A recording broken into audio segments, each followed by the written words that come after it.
Hello, welcome to Jason the Old Millennial. It's a very special one. We got a good group together this time around. We got all four of us, which we haven't been together in a while, it feels like, on one of these videos. So it's really cool to finally get back to the series. We completed the 60s.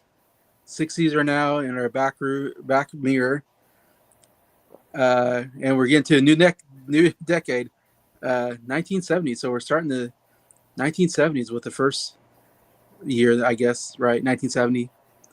I consider that the first year, I guess, of the 70s. And somebody commented already. So what happened to the 10 albums of 1774? Well, we're getting to first part of that. Look at the title. Yeah, Look you at the see the title. Top 10 albums of 1975. I wanted to say something.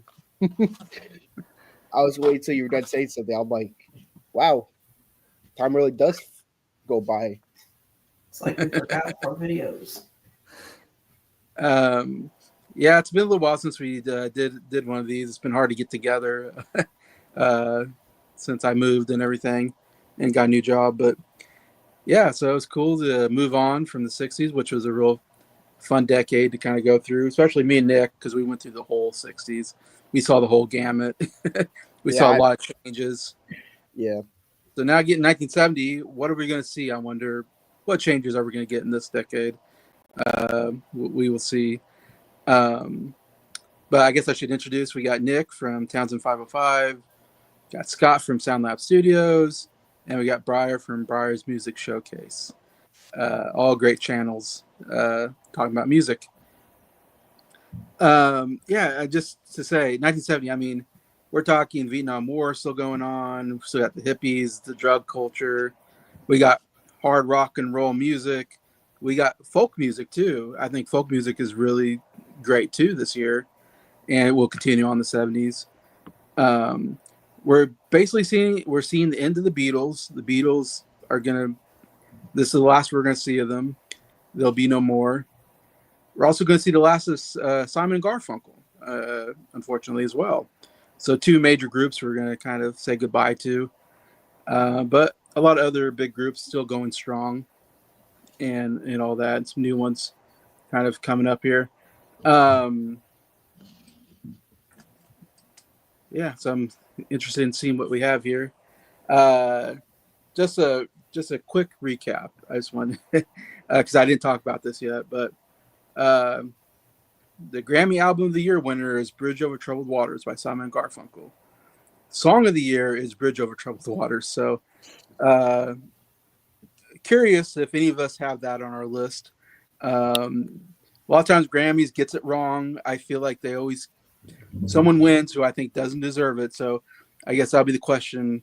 Did they deserve it? We'll see, I guess, on our list. I wonder if somebody in the Music Junkies happens to really like that song. Yeah, and like that album. So interesting. So yeah, we'll see what that choice is.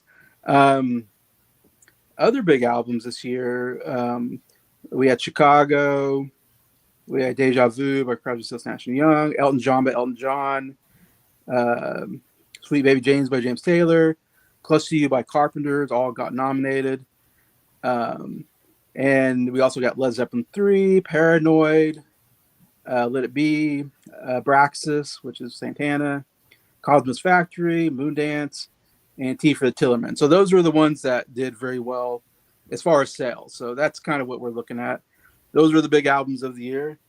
We'll see how many of those make it in our list. I'll say there are some of those are definitely on my list. So I think this was a good year where the albums that sold well were also some of the best albums, in my opinion. So my opinion is starting to coincide with what's going on in the culture, I guess, and what the Grammys.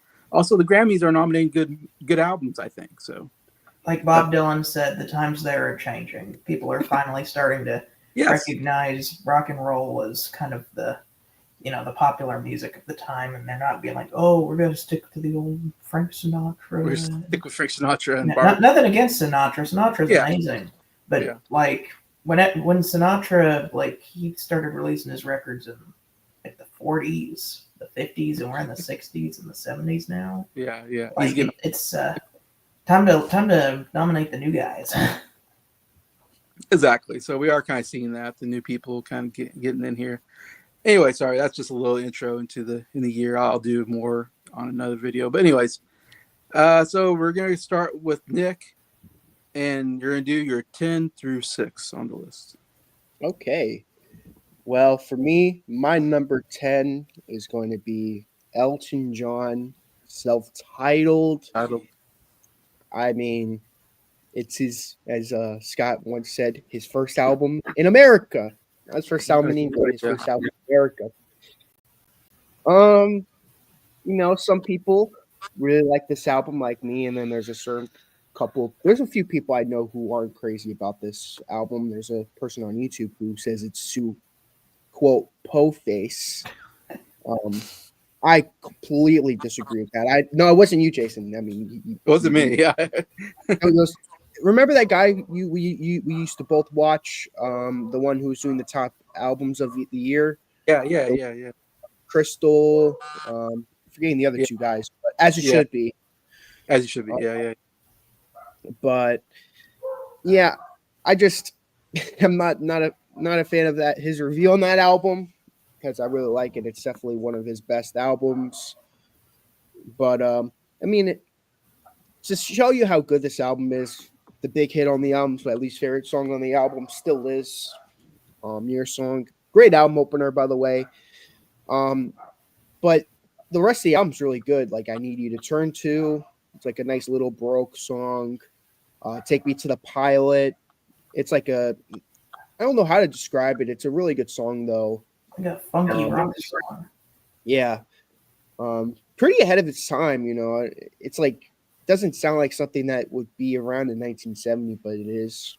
No shoestrings to Louise. Definitely kind of like Mick Jagger was doing in their golden period with the Rolling Stones. First episode at Haydn, really good. 6 Years On is great. Water Song, I really enjoy. Greatest Discovery, one of the best songs. The Cage is awesome, and my favorite song of the album, King Must Die. Really good album closer. But man, what a yes, it's not like very energetic album. It doesn't have a bunch of his hits on here. It just has Your Song on it, but still really great collection of songs. My number 9 is going to be Black Sabbath, self-titled. This will be the only Black Sabbath on my list. Because Paranoid came out this year, I guess, right? Paranoid came out this year.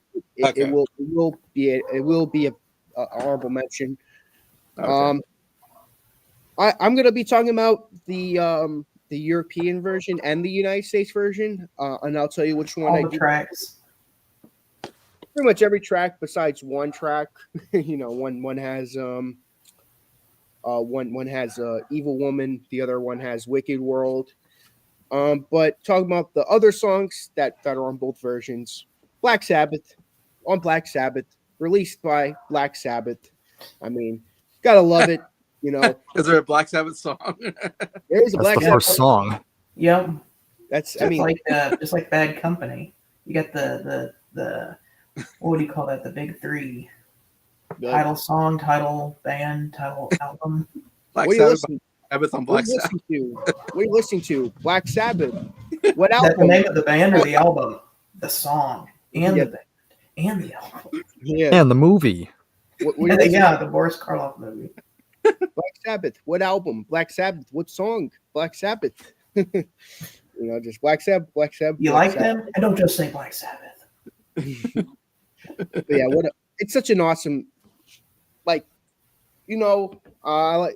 like to say what Scott says with album openers. Well, like career openers, I would like to say, how well does it introduce the band? And I think it does it really, really well. I mean, me and Bryer did a whole series on Black Sabbath. Check it out. I mean, shameless plug right there, but check out our series. Me and Bryer, we did it. But anyways, really awesome album opener. It starts out eerie. Boom, boom, boom. It's like eerie, creepy almost. it's like one of the creepiest songs to open up your discography, especially this is 1970. Like we're like getting over a Beatles breakup. This is like the Rolling Stones are at their prime. Like this is like the last like thing. The CCR is at their best. Yeah. Now we got something like this. It's like, whoa, what is this? What is this creepy song? And I love it. I've always loved the song. And then we got The Wizard. I mean, it's bluesy, but it's awesome. It starts off with the harmonica. It's a cool song. It's still my least favorite on the album, sadly, because I mean, there's like so many great stuff on this album. Then we got Behind the Wall of Sleep mixed with NIB or Nib. Those two kind of go together. You know, if you listen to it on iTunes or on Spotify, they're the same song. They put them up as. I'm sure you agree with me, Bryer, with that. Yeah. I really like Behind the Wall of Sleep, but Nib though, oh my god, that bass playing, some of the best bass playing you'll ever hear. That old geezer, man, yeah, some of the best bass playing. Definitely the highlight of the album. It's still my favorite song on the album, on the UK version. Evil Woman, you know, pretty cool song, you know. I mean, to be honest, I prefer the US version because I think Wicked World's a better song. It's more jazzy than bluesy. Wicked Woman is more on the bluesier side. Wicked World is more on the jazzy side, so I prefer the jazz over the blues. Then we get to the last song on the album, Sleeping Village with Warning. I mean, Sleeping Village is it's another creepy sounding song. Like, I can't replicate what it sounds like, but it has like a really creepy intro to it. Sounds like you're in like a haunted like swamp or something. It's pretty cool. Warning is an awesome album closer. It's 10 minutes long, but man, it's an awesome song.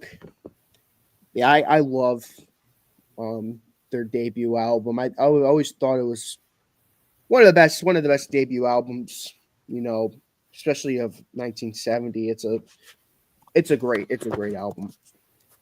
My number I need 8. a second. Sure. I made a mistake. I put top 10 albums in 1975. I just realized. that's what we were saying We were about where telling you it that. 70 to 74. Yeah, I'm just realizing it just now. As you're talking, I was like, wait a minute. It's 1970. We're doing 1970. I did a video with Adam on his channel earlier today on 1975.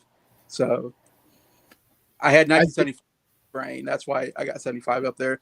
My mistake. I'm sorry. It's 1970. I figured that's why you made the mistake, because you did the video with Adam. You Yeah. still have it in your mind. My bad. I'll change it later. It's 1970. You're good. No, you're cool. My number 8 for 1970 is going to be All Things Must Pass by George Harrison.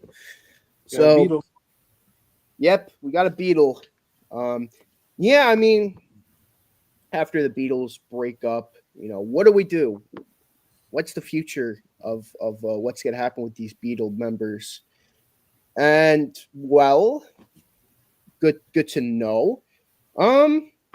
George Harrison has a whole lot of songs just saved up over time. I mean, you know, after getting rejected so many times, he's like, you know what? I'm just gonna write them down and save them for later.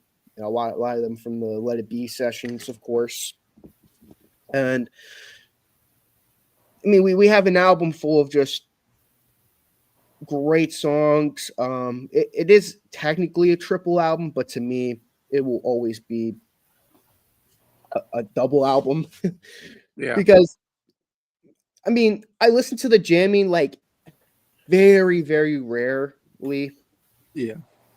Like when I say rarely, I mean like for every 10 times I listen to All Things Must Pass, I listen to it once, you know, out of the 10 times. So that's how rarely I listen to All Things Must Pass, disc 3.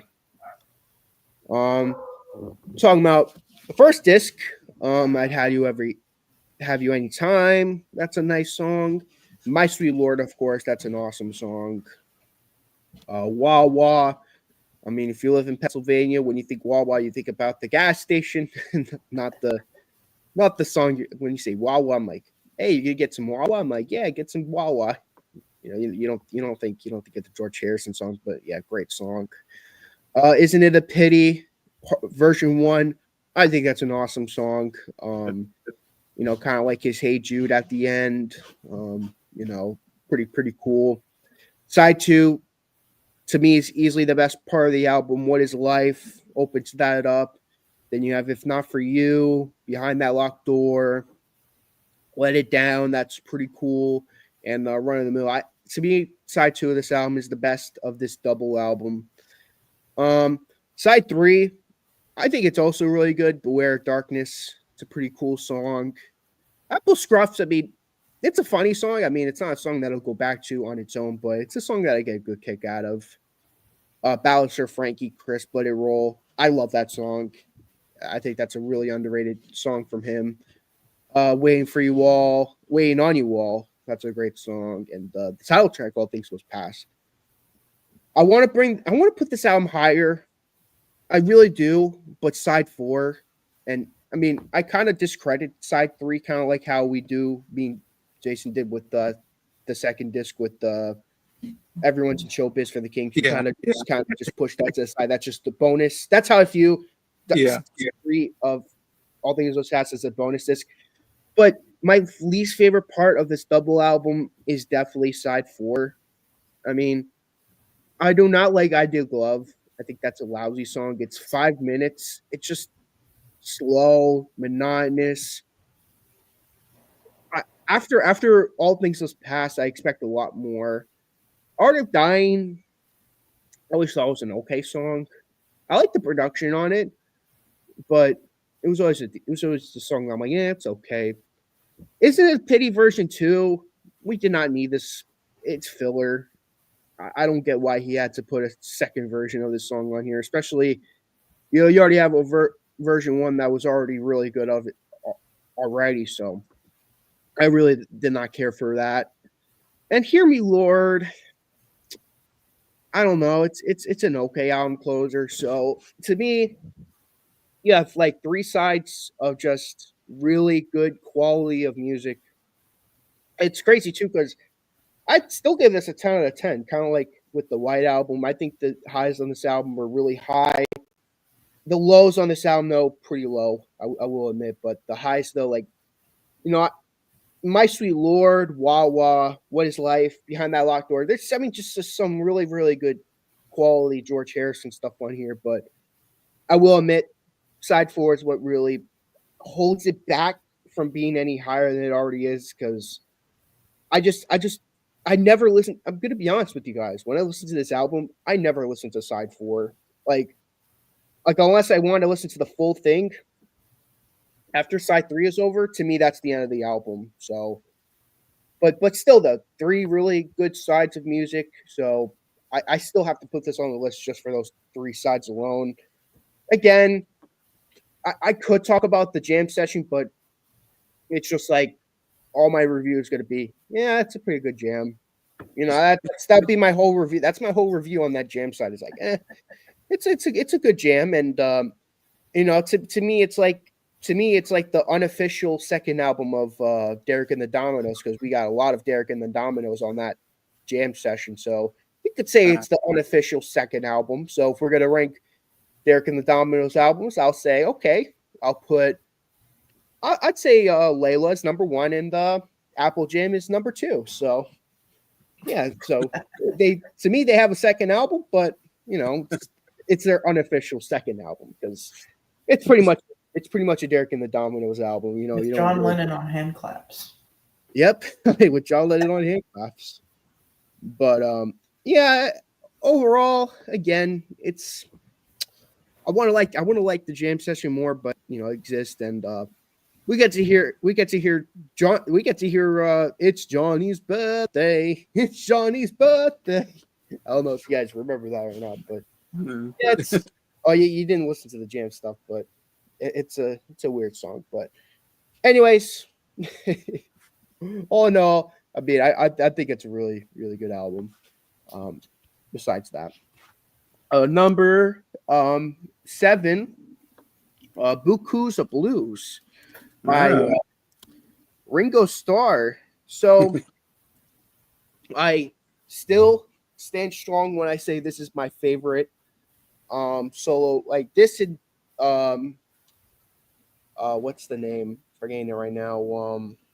Tug of War are still my two favorite solo Beatle projects.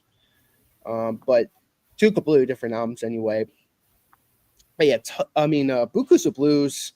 I mean, this is Ringo going full on country mode. Like this is like country Ringo.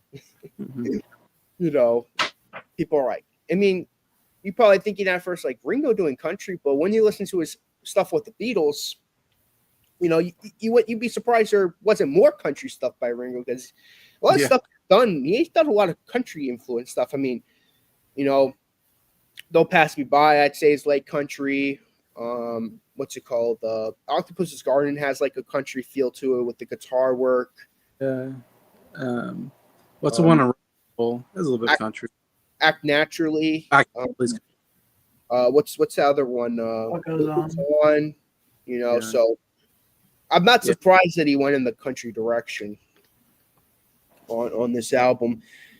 And to me, this is his best run of music, in my opinion. Buku's a Blues, great album opener. Love Don't Last Long. It's a pretty dark song. I mean, there's a point where he's singing that a guy finds his wife cheating on him, and he kills her and him and then himself. I'm like, whoa. I mean, for Ringo, I'm not expecting to hear that from him, you know. And there was one where it's like, where the son is kind of like, you know, he was supposed to be like something important, but supposed to be like a politician or whatever, but he wasn't. And his father like kind of told him he's like, you could go to hell. And then his son hung himself that morning, he said. I'm like, what? This is a dark song, especially for Ringo. Like when you think Ringo, you think like Octopus's Garden, you know, or you know, again, naturally, like, you know, the kind of the happier song, you don't think about that, but I still think it's a pretty good song, just for the shock of it. I remember hearing it for the first time, like, what is this? This isn't Ringo. But you know, I expect this like something I expect from Johnny Cash, not from Ringo.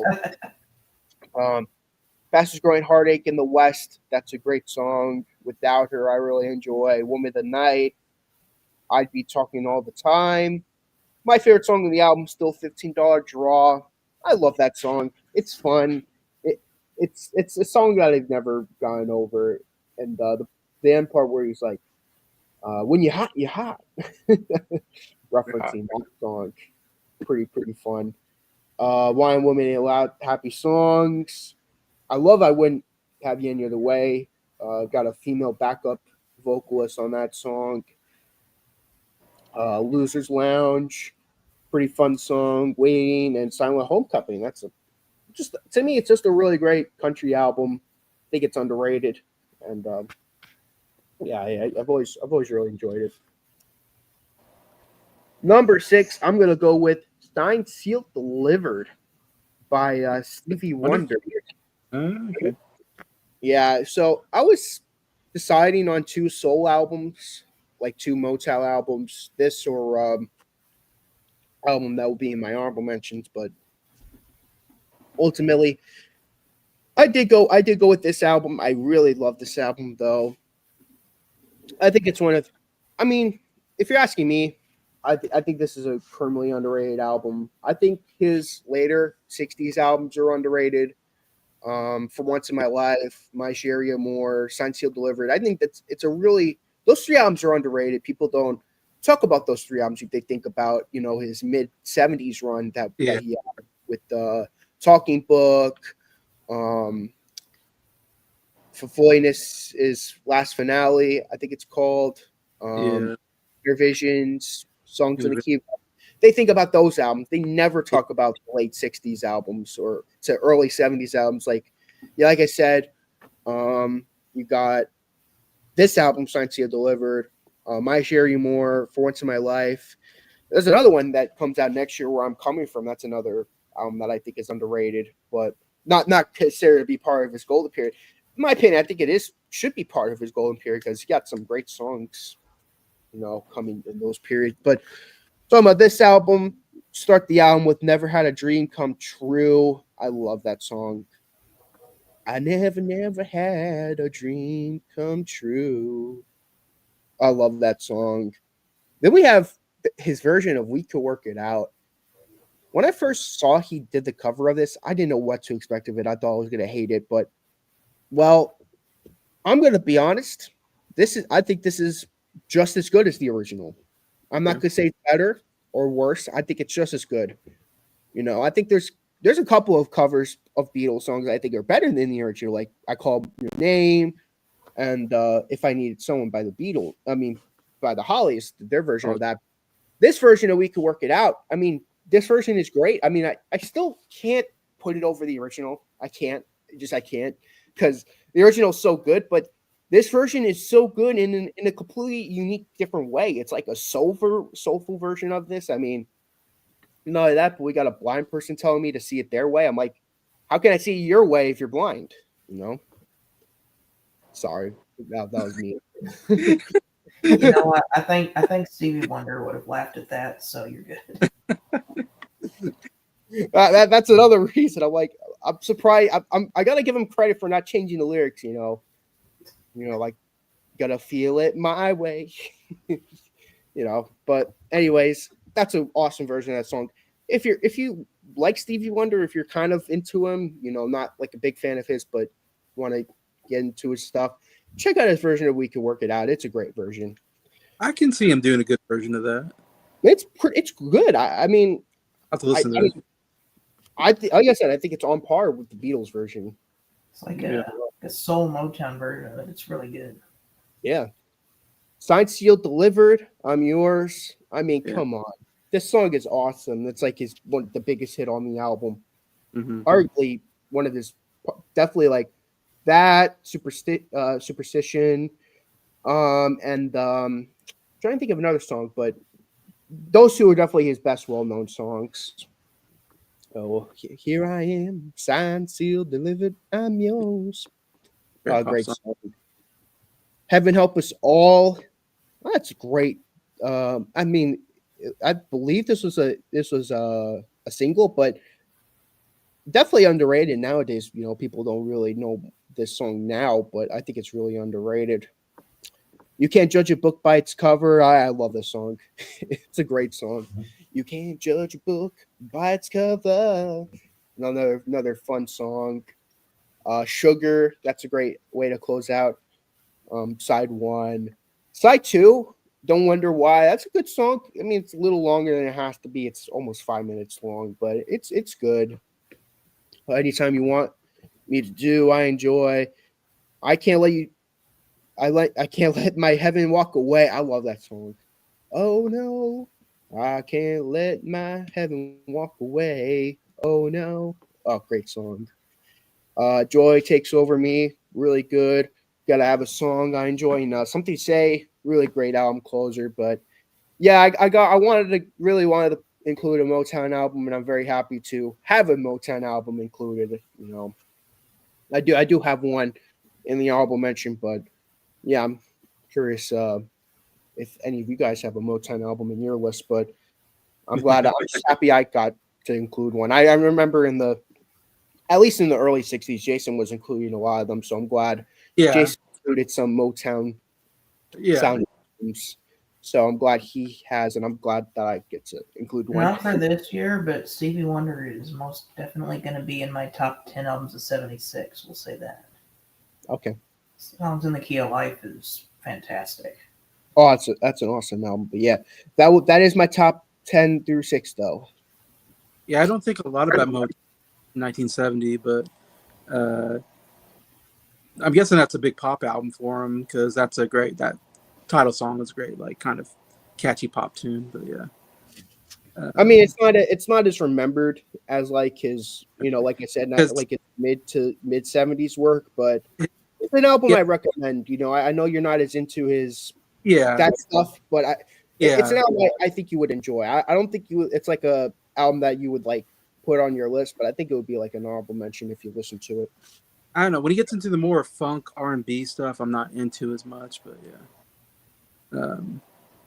But I think you're the only one that really has Stevie Wonder on his list. I think you've had some other albums on the list. But yeah, I forgot if I had more albums on. I forgot 68, 69 if I had him on my list. I don't think I did. Stevie Wonder's up there. But anyways. All right, Scott, your turn. 10 through 6. All right. My number 10, that's going to be actually the album that Bryer has behind him there. American Woman by the Guess Who. That's my last year, 1969. The Guess Who was my pick for the best discovered artist, and I love both the albums they put out that year, Wheatfield Soul and Canned Wheat. This one's even better than both of those albums. And those albums are both very good in my opinion, but they top themselves with this one. They're kind of going for more of a hard rock sound, and I think it really works. I mean, you're starting out with that title track, that banging guitar.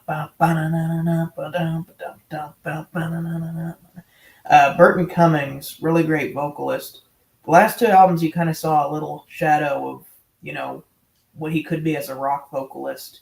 He was kind of using that powerful rock voice just in a few sections, kind of like the bridge section on These Eyes. But here it's just like all out, American Woman, stay away from me. Really good jam too. I like the guitar.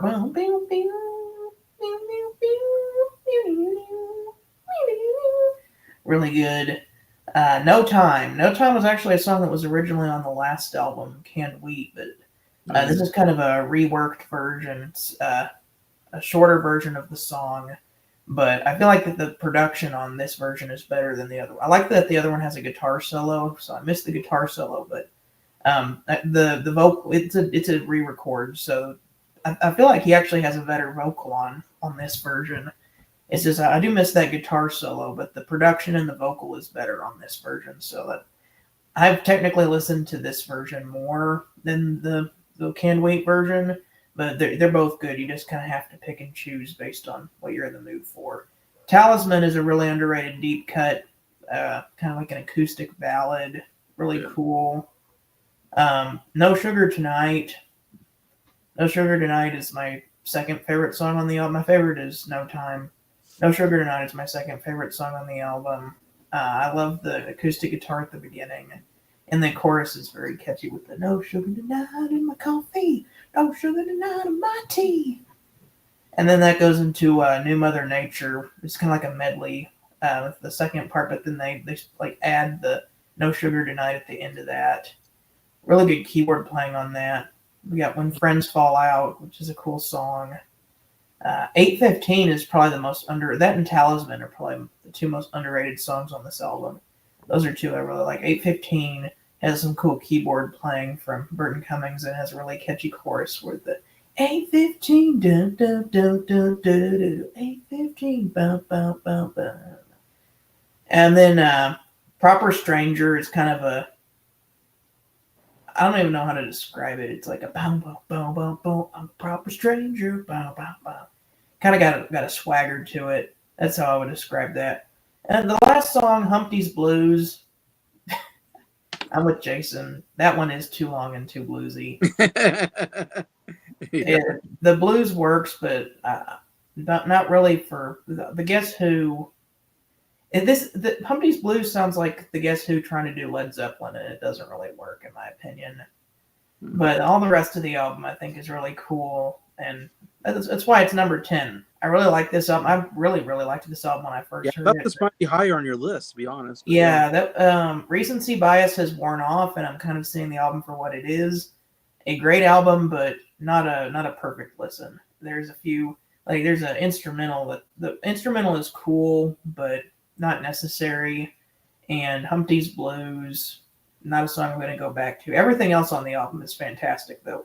Especially the three singles on here. No Sugar Tonight, No Time, and American Woman. Those songs are amazing. And then we got two fantastic underrated deep cuts with 815 and Talisman. And then When Friends Fall Out is pretty good. And then Proper Stranger and Oldest Man, I think, are kind of like the okay songs. And then Humpty Blues it's not bad, but it's a little less than okay. That's my number 10. Number 9, we got In Rock by Deep Purple, which is coincidentally the other album that Bryer has behind him there. Funny that those are my number 10 and number 9. Let me pull up the track listing real quick. I think Bryer likes Deep Purple, if I remember right. we may or may not be doing a series channel as we speak. Yeah. This is my second favorite Deep Purple album. I don't have it. I want it, but I don't have it. I have my favorite one, Machine Head, which you're going to see that album on 1972, most definitely. But this is a very close second. This was the first album with Ian Gillan in the band. Well, technically the second. They did some kind of a weird album that was like a live concert with a full orchestra or something. And Ian Gillan sings just a little bit on that. But this is his first full album with the band. It's first full studio album with the band. And man, does he make an entrance. It starts off with a very heavy Ritchie Blackmore guitar riff, and Ian Gillan just right off the bat, as soon as you start the record, is just on fire with Speed King. The song has a lot of like 50s rock and roll references, like Tutti Frutti, and I forget all of them, but he name drops a lot of 1950s songs, and it's basically the Ian Gillan vocal gymnastics show on that first song. Bloodsucker, that's another just hard rocking song. My favorite song on the album is Child in Time. It's a Vietnam War song, just kind of talking about the horrors of war. And he hits some notes on that song, and I'm like, how did you do this? And the guitar playing from Ritchie Blackmore is just unreal on that song. Side 2, great as well. Fly to the Rat, Into the Fire, Living Wreck, Hard Loving Man. Just more great hard rock, but it's really Child in Time is really the kind of the centerpiece there that you're like, whoa. That's going to be my number 9. Number 8, I'm actually going to do a switch. My number 8 and my number 7, I'm going to swap places. All right. Because I realized that I like this one a little bit better. So my number 8 is going to be All Things Must Pass by George Harrison, which Nick had on his list previously. I feel this would have been like an absolutely amazing single album, but it kind of dragged into technically a triple album. I've never listened to the third disc with the jams. I'm just going based on the first two records, because that's kind of what I consider the album. But it's really good. Even the double album has too many songs, in my opinion. If it would have condensed this into a single album, it would have been even better. But still great as a double album. I mean, you got My Sweet Lord, which is an amazing song. You got Wah Wah. I love Wah Wah as well. Isn't It a Pity is great. You got the song All Things Must Pass. And then my favorite George Harrison song, What Is Life? I love that one. I love the guitar and the orchestra on that. Down, down, down, down, down, down, down, down, down, down, and then the strings come in and the horns. Yeah, he got Phil Spector to produce this album, so I guess he must have. They say that the Beatles hated what Phil Spector did to Let It Be, and yet like 2 of them went off and used Phil Spector to produce their next few albums. So yeah, he's got talent. But he's definitely bringing in that wall of sound technique on What Is Life there. Chorus is just huge. What is my life but to love you? You know, but to love. Yeah, really great. I love that. It just makes me feel happy when I hear that song. I love that one. Downside to this album, I didn't need to hear Isn't It a Pity Part 2. Yeah. It's vastly inferior to the first. And it sounds so much like the first part too, that you're like, why did they even put this on here? Exactly. It's like an extension of the first one, but it doesn't have any of the things that make it interesting, like the cool Hey Jude-esque outro. It's one thing if it was like completely different. Like, for example, In the Lap of the Gods by Queen. They made that work. They made the reprise version is completely different than the original version. You know, George Harrison could have did that, but you know he didn't. I'll say at least he didn't put it right after part 1. Looking at you, Eagles, with Wasted Time. But there's a few other songs that I don't like as much. Apple Scruffs is fun, but I don't listen to it a whole lot. Yeah, Nick is right. I Dig Love is kind of goofy, especially with like the reversed words. It's like this. First it's I dig love, and it's I love dig. It's like you're just playing around with switching the words around. It's kind of stupid. But Beware of Darkness is good. Behind the Locked Door, that's good. Which one is the Bob Dylan song? I always forget. It's a song that Bob Dylan wrote. It's not for you. It's not for you. It's not for you. Yeah, I love that one. That one's great. Good. But great solo album from George Harrison. Probably would have been better as a single album. I agree. take the best like 10 songs on here, and you got an album that can compete with some of the Beatles' best stuff.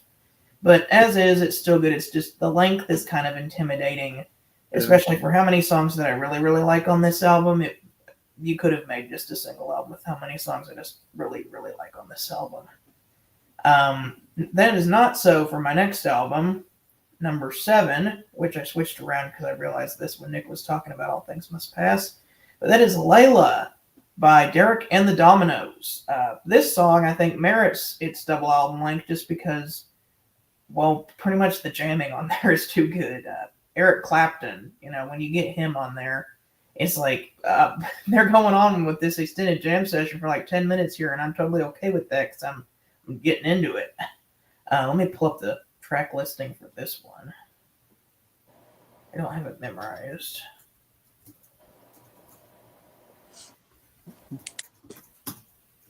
Do you think it's Derek and Domino's best album? It's good, but I don't think it's as good as Layla.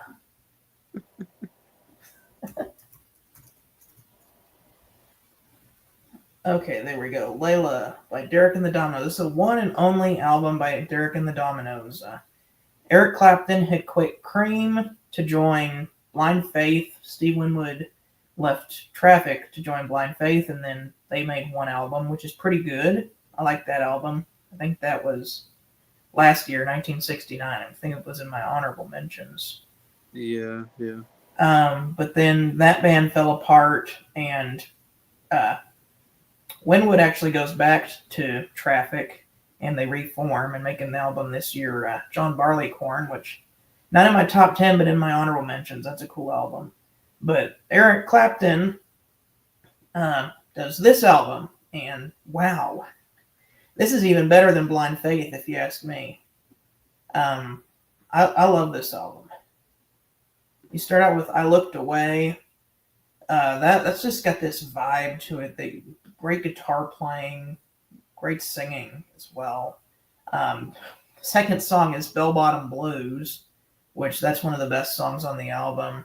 Chorus is just anthemic, and every song on this album has amazing guitar playing from Clapton. He was like one of the first big guitar heroes, and I can see what nowadays people are like, Clapton sucks. It's because they didn't. I didn't live at that time, but if I'm looking back and I'm listening, I'm like, I don't hear anybody else doing what Clapton was doing at this time. So you're spoiled with all your super shredders nowadays who watch YouTube for 5 hours a day and do that because they're practicing with YouTube. Clapton didn't have YouTube. Clapton figured it out by using his ears and his fingers. And that's why he's a good guitar player. He didn't just regurgitate something he learned on YouTube. But we also got Nobody Knows When You're Down and Out's pretty good. Key to the Highway, that's like a 10-minute song, but it's a really cool jam session. I like that. Tell the Truth, that's good. One of my favorite songs on this album is Why Does Love Got to Be So Sad? It's so frantic, just like why does love got to be so sad? And some really good guitar playing again there. It's funny that Nick said his least favorite side on All Things Must Pass was side 4. Because my favorite side on Layla is side 4. It's all been really good up to this point. Yeah.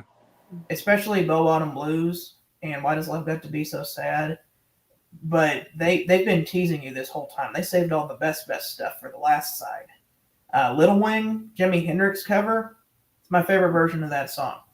And you also have Jimmy's version and Stevie Ray Vaughan's version, which when both of those aren't my favorite version of the song, you know it's good because those are hard to top. It's Too Late, really good. And then you got the title song, Layla. I mean, that's one of the best songs ever. That iconic guitar riff.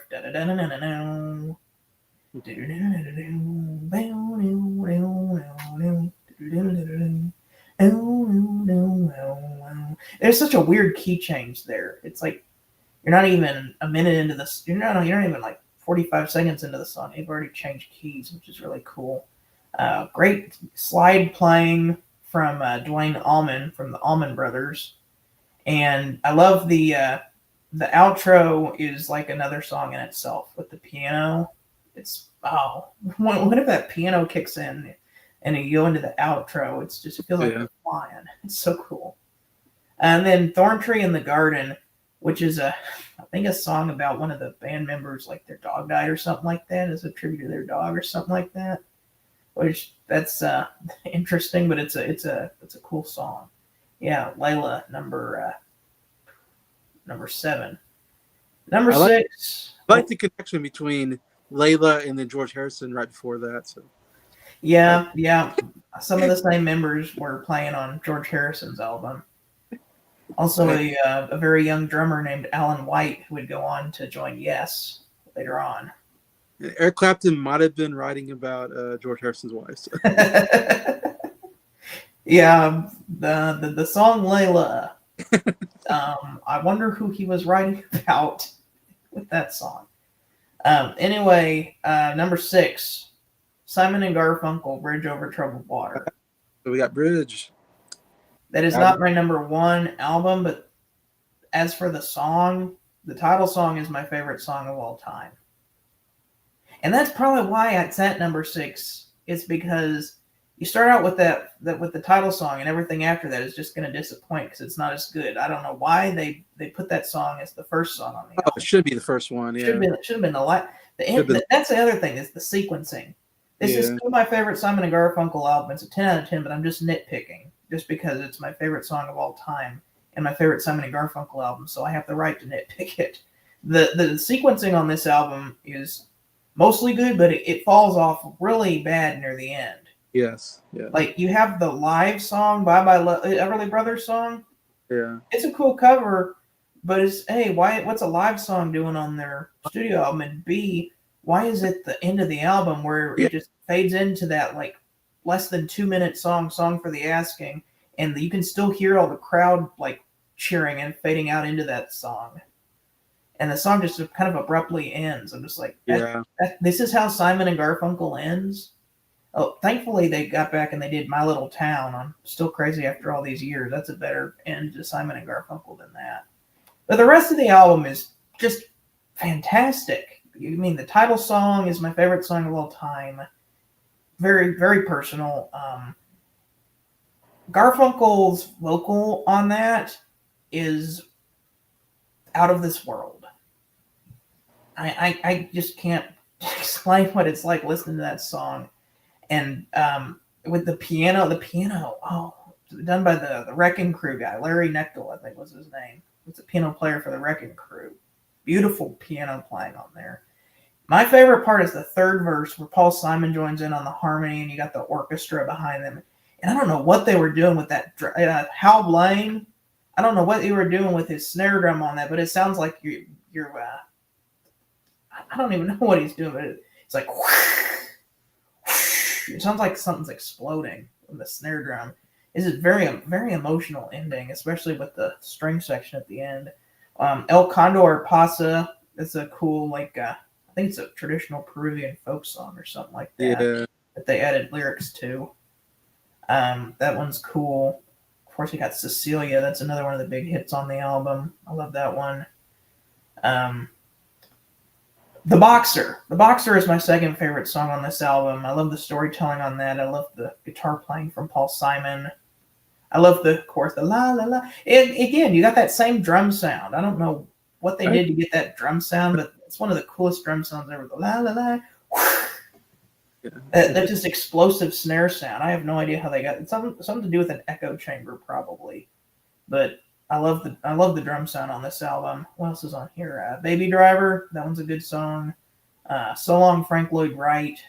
Oh, good ballad. Oh, I forgot about one of my favorite songs on here. Keep the Customer Satisfied. I gotta mention that one. I don't know how I missed that one. That's one of my favorite songs. I love the brass on that. I get slandered. I get libeled. With that brass section. I'm just trying to keep my customer satisfied.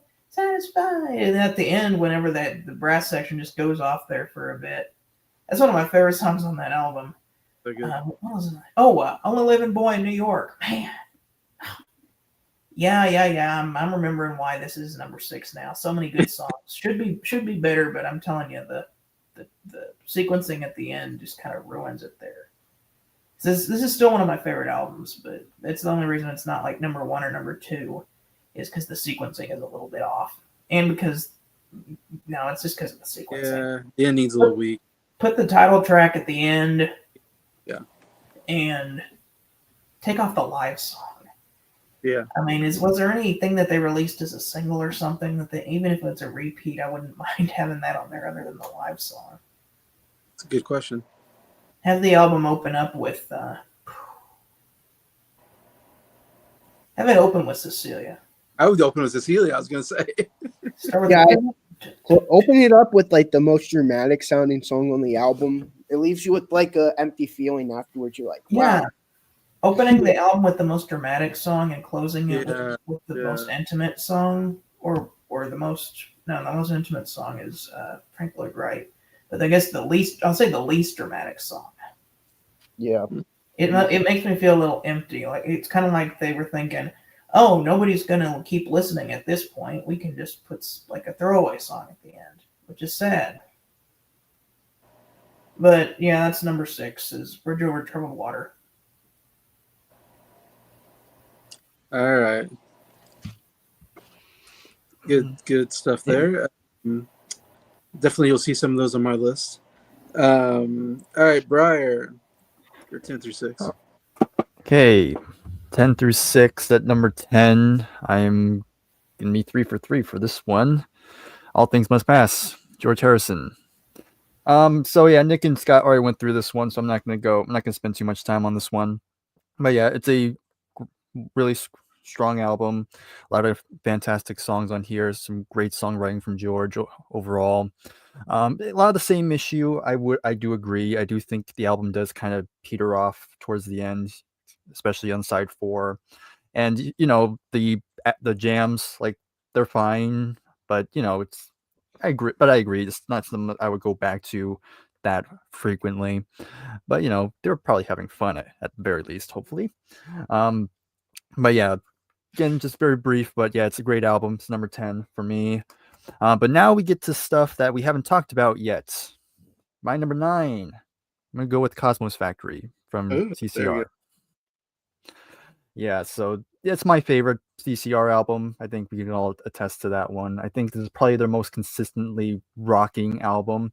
I mean, their albums before were definitely rocking, but I think top to bottom, I think the sequencing and the overall playing is just probably this is pretty much them at their peak, I would say.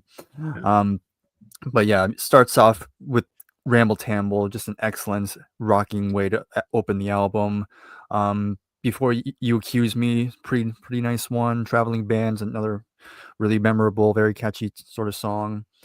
The only song I'm not quite into is Ooby Dooby, so it's like the kind of the one I'm the most mixed on.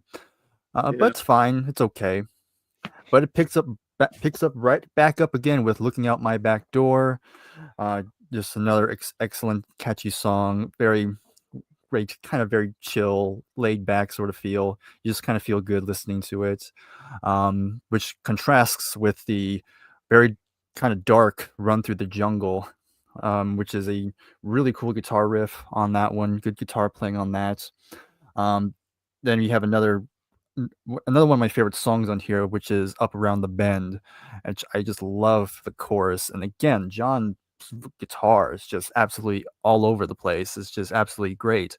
Um, um, My Baby Left Me, that's another one of those songs I don't love, but it's still pretty fine. But then you get to maybe possibly my favorite song, Who Will Stop the Rain. Um, funny enough, the next album will also have a song about rain. But in any case, it is another very lovely song. Again, it's just another really good one. But then we get to another one of my favorites, and that is the 11 minutes rendition of I Heard It Through the Grapevine. Yeah, it's 11 minutes. It's pretty long, but man, do I not get tired of it? And just the guitar solo from John is some of his best guitar work, that, which is just showcases it extremely well. And yeah, just a great groove to it. And, you know, Marvin Gaye's version is good too, but I do think I kind of listen to CCR's version a lot more. Me too. Yeah, With you. but yeah, part of me kind of would have liked that to be the album closer, but long as I could see the light is still a good song. Yeah. It's kind of a nice calm way to kind of close out after that 11-minute epic. Here's something short and just something you can kind of calm down to, which I kind of get what they're going for. But bottom line, yeah, this is my favorite CCR album for a reason. So that's gonna be my number 9. All right, next up, number 8. We're gonna talk about another Beatle. This time, we're going for John Lennon with his first album. Well, his first actual album with actual music. His first real album. Yes, so Plastic Ono Band, and this has always been one of my favorite solo Beatle albums, and it's probably my favorite. Pretty much is my favorite John solo album, because to me it's like his most raw, his most vulnerable. And of course, a lot of these songs came about after he was doing like this primal therapy, because I guess he was going through like emotional turmoil, and so he just needed something. And this is pretty much what came from it. And like I said, it's just him just really just letting all that emotion out, and just really showing like his what's kind of like his psyche going at this point. So it starts out with, again, with a bang with Mother. Just a gut punch of a way to open the album. Because it's just him singing about his abandonment from his mother, and then his dad left him. So he's just really just putting it all out, and you can tell that primal therapy is really coming through, because especially towards the end, where he is just shouting out, "Mama, don't go, Daddy, come home." Yeah. It's just such a powerful way to open.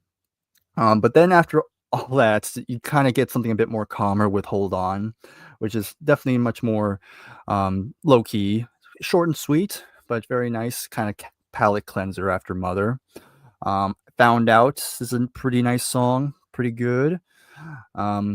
Working Class Hero, it's kind of, this is where John's kind of doing a little bit of his political thing. It's a pretty simple song, him and acoustic guitar for the most part, but pretty decent. But Isolation, I love Isolation, especially the piano playing on it. I don't know what they did, but the piano just has this very cool sound to it. It almost sounds distant a little bit, and it kind of fits the theme about being isolated. Definitely something I can relate to, and maybe in 2022. Anyway, then we have Remember, another good song to follow that one up. Love, another just pretty straight to the points about love. Another song I like a lot. But then we get to probably the most rocking song on here, and that is Well, Well, Well. And I've always liked Well, Well, Well. It just rocks out. And again, John's really screaming yet again on here. I can understand some people might find it annoying after a while, but to me, I think it fits. It's like fits the style of music. Talking to the heavy metal guy here.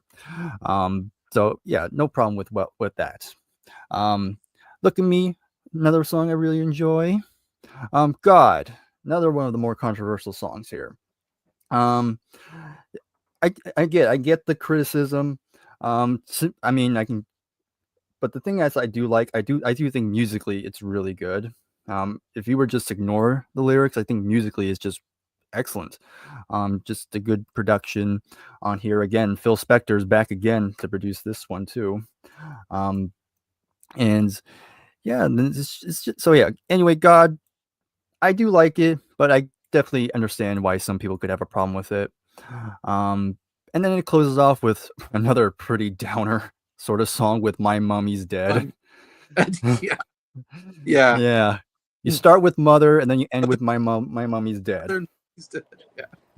Oh I'm man. so glad Yeah. it's on your list. I'm so glad it's on your list. I mean, I mean, at some point, I want to do the solo Beatles. At some point, I mean, I'd be down for doing that on my channel when we're done with Yeah. one of our other series. yeah. I mean, not anytime soon, but at some point. But yeah, Jacob called it. What's it called? Pretentious. Pretentious. Yeah.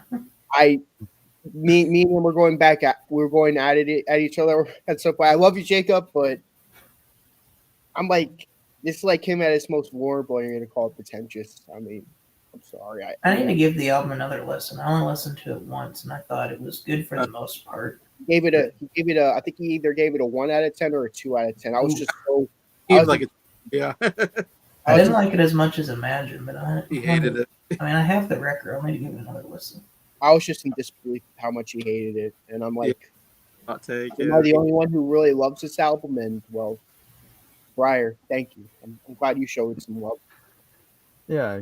Love. Like in the track listing. It is funny. What is the song? The second one, John Lennon does a Cookie Monster impression. Oh yeah, that's on. I found. I was not expecting that. He was just singing, and then he just stops all of a sudden, and just goes Cookie. Cookie. It was on. Hold on. Hold on. Yeah. Yeah. But any case, yeah, like I said, I can see why people would prefer Imagine because that album's definitely a lot more subtle in terms of John's emotions. But I don't know. I kind of really vibe. I vibed with Sean's little project here. But that's gonna be my number 8. Yeah, my number 8. Yeah, All you right, said number. you haven't seen nothing yet when it comes to John Lennon and politics. Oh yeah. Oh, trust me. sometime I in have New York some. City. Yeah, I have that album, so you're not going to see that in the top 10. Yeah. Okay. Moving on to number 7, and it's another album that was mentioned before. Simon and Garfunkel, "Bridge Over Troubled Water." Album of the year. Yep. Again, I'm going to be kind of brief on it because I know Scott already went through it, and I'm pretty sure other people are going to talk about this one. So, yeah, a lot of the same things I can agree with. A lot of excellent tracks on here. We have, of course, the title track, gorgeous song, lovely piano, Art Garfunkel's vocals, just some of his best. And then El Condor Pasa, really love that one. Just the sound of that one, just especially like sounds like a flute sort of thing. Really like the tone of that one. Very calming, very chill. I love it a lot. Cecilia, very fun track, very catchy, very upbeat. And then same thing goes for Keep the Customer Satisfied. Again, I agree. The brass on that is definitely a highlight. So Long, Frank Lloyd Wright, another great one. My personal favorite though is definitely The Boxer. I think lyrically that's the one that I really gravitate towards the most. And just that drum sound, like Scott mentioned, yeah, it's absolutely killer.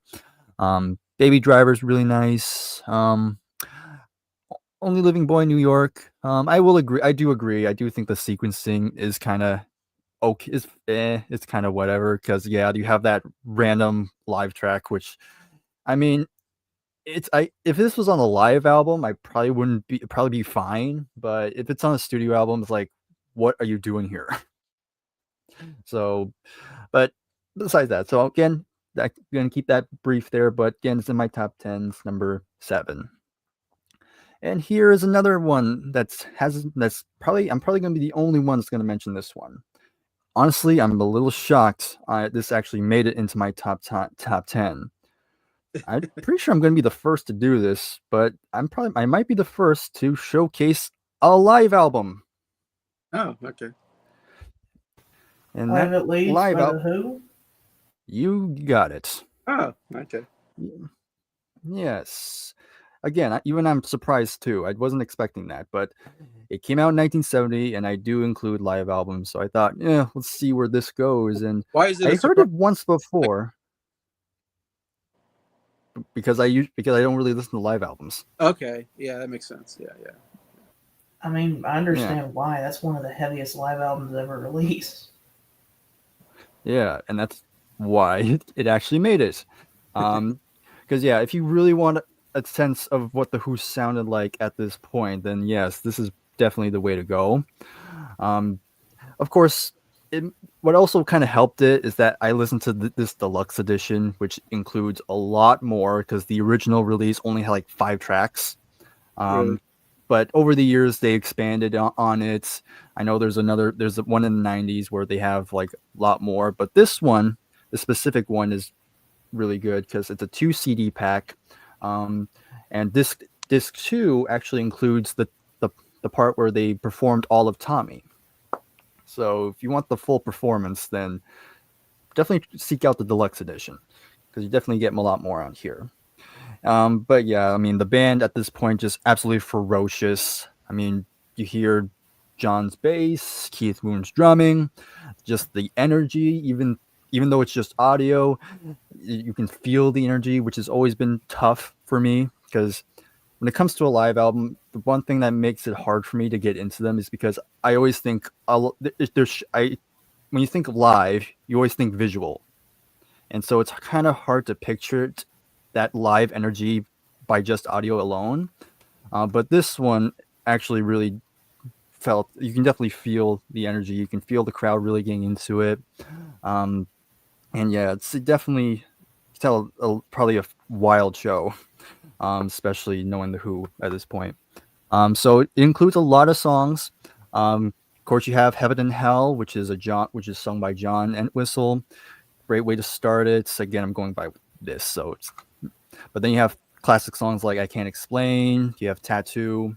Then you have covers with Young Man Blues, which is, man, what a heavy track that is. Especially John is just really all over the neck on the bass, and then Keith's drumming is just frantic. It's great.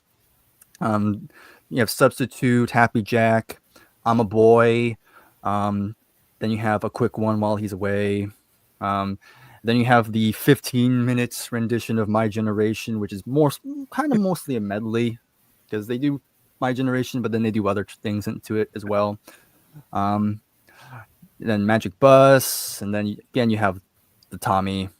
Again, if you get the deluxe edition, but yeah, it's the Who at definitely while they're still in their peak period. Of course, this is before they released Who's Next, so Yeah.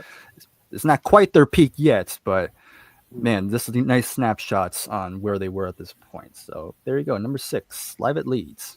That My Generation medley on there is so heavy. I remember it's been a while since I played that. I've got the record, but I played the record on my sound system. It was a long time. I think it was back into 2023 last time I listened to that in my old apartment. But man, I just remember like, should I turn that down? John's bass is like overpowering my speakers. That's interesting. So yeah, it's kind of a snapshot of like the first half of their career almost. It sounds like from what I'm hearing. Because yeah, I think so. Kind of. I mean, at least the big albums before Moon passed away. I guess it's kind of halfway through that. Because we got Who's Next and Quadrophenia. Who by Numbers. Who are you? Who are you? Coming up. So yeah, so that's interesting. Yeah. All right. To my 10 through 6. I will say I don't have All Things Must Pass on my list.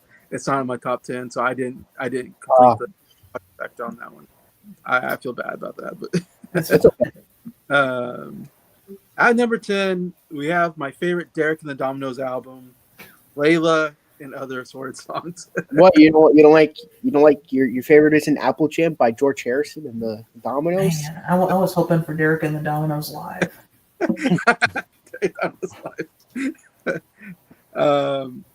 Yeah, this is one that really was championed by Nick.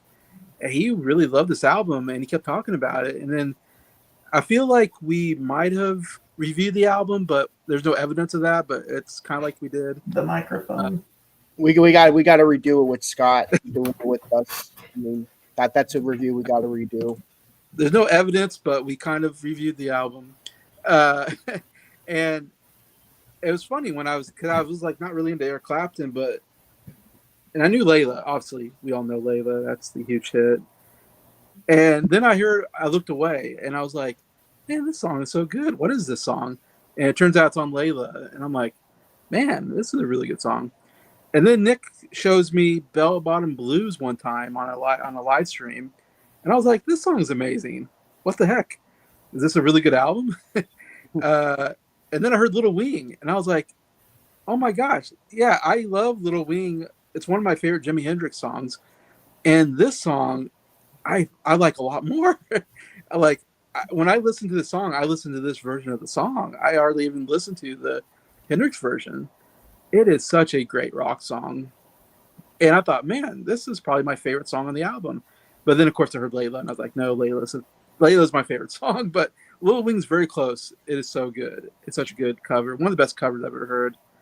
And Layla's just so good. Oh, my gosh. It's one of the great epic songs with that. Yeah, you mentioned the beginning part, the dun-dun-dun-dun, and then the ending with the piano. Oh, yeah, it's amazing. Yeah, so, man, that really blew me away, those 4 songs. I was like, this is some of the best stuff I've ever heard. I will also mention Why Does Love Got to Be So Sad? Man, the guitar solos are really good on that song. That's another good song. It's a little long. I wish it wasn't such a long album. That's why it just barely makes it into my top 10. It's one of those cases where the top 5 songs I think are so good that I put it in my top 10 here. Like I said, All Things Must Pass has some good stuff too. I don't know, just the top stuff on this album just won me over and beat it out for number 10 spot. There's a couple albums I had in mind for the number 10 spot, but I don't know why. I just had to put Layla in here because I just love these top 5 songs are just so good. There are some long bluesy songs I don't like on the album, like I said, but I don't know. It's still so good on those songs and I had to talk about it. Scott talked about it already, so I'm glad I'm not the only one that kind of put it on the list, and we'll see about the other 2. But anyway, so yeah, that did make it into my list here. Number 9, I am going with bum bum ba da da da da da bum bum ba da da da da da American Woman by, you guessed it, the Guess Who. Man, there's so many puns I could have used there, but who are you talking about? I'll take a guess, but I should have said guess who's next or something. I don't know, but Wait, who's next? I didn't do the pun right, but you got what I'm saying. That's the same band that did the live album that Bryer was talking about? Exactly. Or you would have been like, hey guys, you want to guess who my number 9 pick is going to be? Yes, that's what I should have done. I messed it up, the pun, but you guessed it. It was the Guess Who. American Woman. This is one where, we reviewed the album actually on my channel for an album exchange from Scott, actually. And that's where I really listened to this album. I think I've listened to it before, but then we were really getting into the album review. And it was an album that I thought was like okay at first, but then the more times I listened to it, the more it kind of grew on me to where I really liked the album. Of course, I'm here at number 9. Again, he said the lead singer, Burt Cummings, is it? Man, he's one of my favorite rock singers. No one talks about this guy, and he's got such a great voice. It's a really good rock album. American Woman obviously has there's a lot of great guitar playing throughout this whole album. I think the guitar playing is really, really good. American Woman's got that great guitar riff, like I said, that really kicks you right into the album. I think we all agreed that No Time was our favorite song. That when we reviewed the album, it was my favorite. I think everybody else that I was with agreed with it. I think I did with Jacob and Adam. Maybe I can't, or maybe Scott was. I can't remember when we did that, but yeah, No Time is so good. And then No Sugar Tonight. I mean, those are the three big hits. That's why this album's probably their biggest album, I'll guess, because it has the three big hits on it. And American Woman's so iconic, you know. Even though I first heard that song by Lenny Kravitz, then I heard this version. But that was like the 90s or whatever, 2000, early 2000 probably when I heard it. I agree with you. Talisman was such a cool discovery. A great kind of acoustic more song. I think Jacob, it was like his favorite song or something on the album. He loved that song. And I agree, it was one of my favorite songs on here. And then and what I liked about this album is the deep cuts were really kind of growing on me. I really enjoyed. I think he said 815 was one or something like that. That was pretty good. Proper Stranger is pretty good. I don't know. Yeah, some of the deep cuts were like, wow, these are all pretty good. Yeah, so that made me put it in the top 10. Originally, it was going to be in my top 10, but then after we did that review, I was like, you know what? I actually really like this album. So that's my top 10. At number 9. Number 8, I am going to go with Ladies of the Canyon by Joni Mitchell. Yeah, no one mentioned Joni Mitchell. I don't know if we've mentioned Joni Mitchell recently. Her albums have been doing very well on mine. I think Clouds made my list. We got this album. We're going to have Blue and Court and Sparks in the future. I mean, she's putting together a lot of really good folk albums. And yeah, I really enjoyed this one. It's got kind of one big hit, I think, on it, which is my favorite song on the album, which is Big Yellow Taxi. That's one I've known before. I've heard on the radio. And man, that's one of my favorite Joni Mitchell songs. I love it. It's much more upbeat, acoustic guitar strumming song. But man, it's just a fun song. You don't know what you got until it's gone. They paved paradise, put up a parking lot. It's good. And I actually heard the Counting Crows does a cover of it, and that's where I've heard it first, and then I heard Joni Mitchell afterwards. But I like both versions of it. You do get Woodstock here. She wrote Woodstock, which is going to be on another album. Came out this year. Deja Vu by Crosby, Stills and Nash and Young. I like the Crosby, Stills, Nash and Young better because it's more of a rocking tune. This is a little more slower down Woodstock tune, fitting more of her folk style. So it's okay. I don't like it nearly as much, but it's kind of cool to hear this different version of it. Morning Morgantown, I really liked the opener, really great. Ladies Canyon, really good. The Arrangement, Blue Boy, a lot of good stuff. I just mentioned a couple stuff that I really like, but it's another just great folk album. I think her vocals are really good. She has this very good soprano voice. She can hit really high notes and stuff like that. And really beautiful songs. I think the songs were really beautifully arranged. So another really good album by Joni Mitchell, in my opinion. Lady of the Canyon here. Number 7, we're going to go with Lola by the Kinks. Or there's another title, Lola and the Power Man. Lola versus the Power Man and the Merry-Go-Round, Part 1. Part 1, yes. That's exactly. But I'll call it Lola just to make it easier. Kinks, yeah, they've been, I mean, I feel like this is the 5th or 6th album that's made my list by this time. I mean, in fact, I just bought an album today.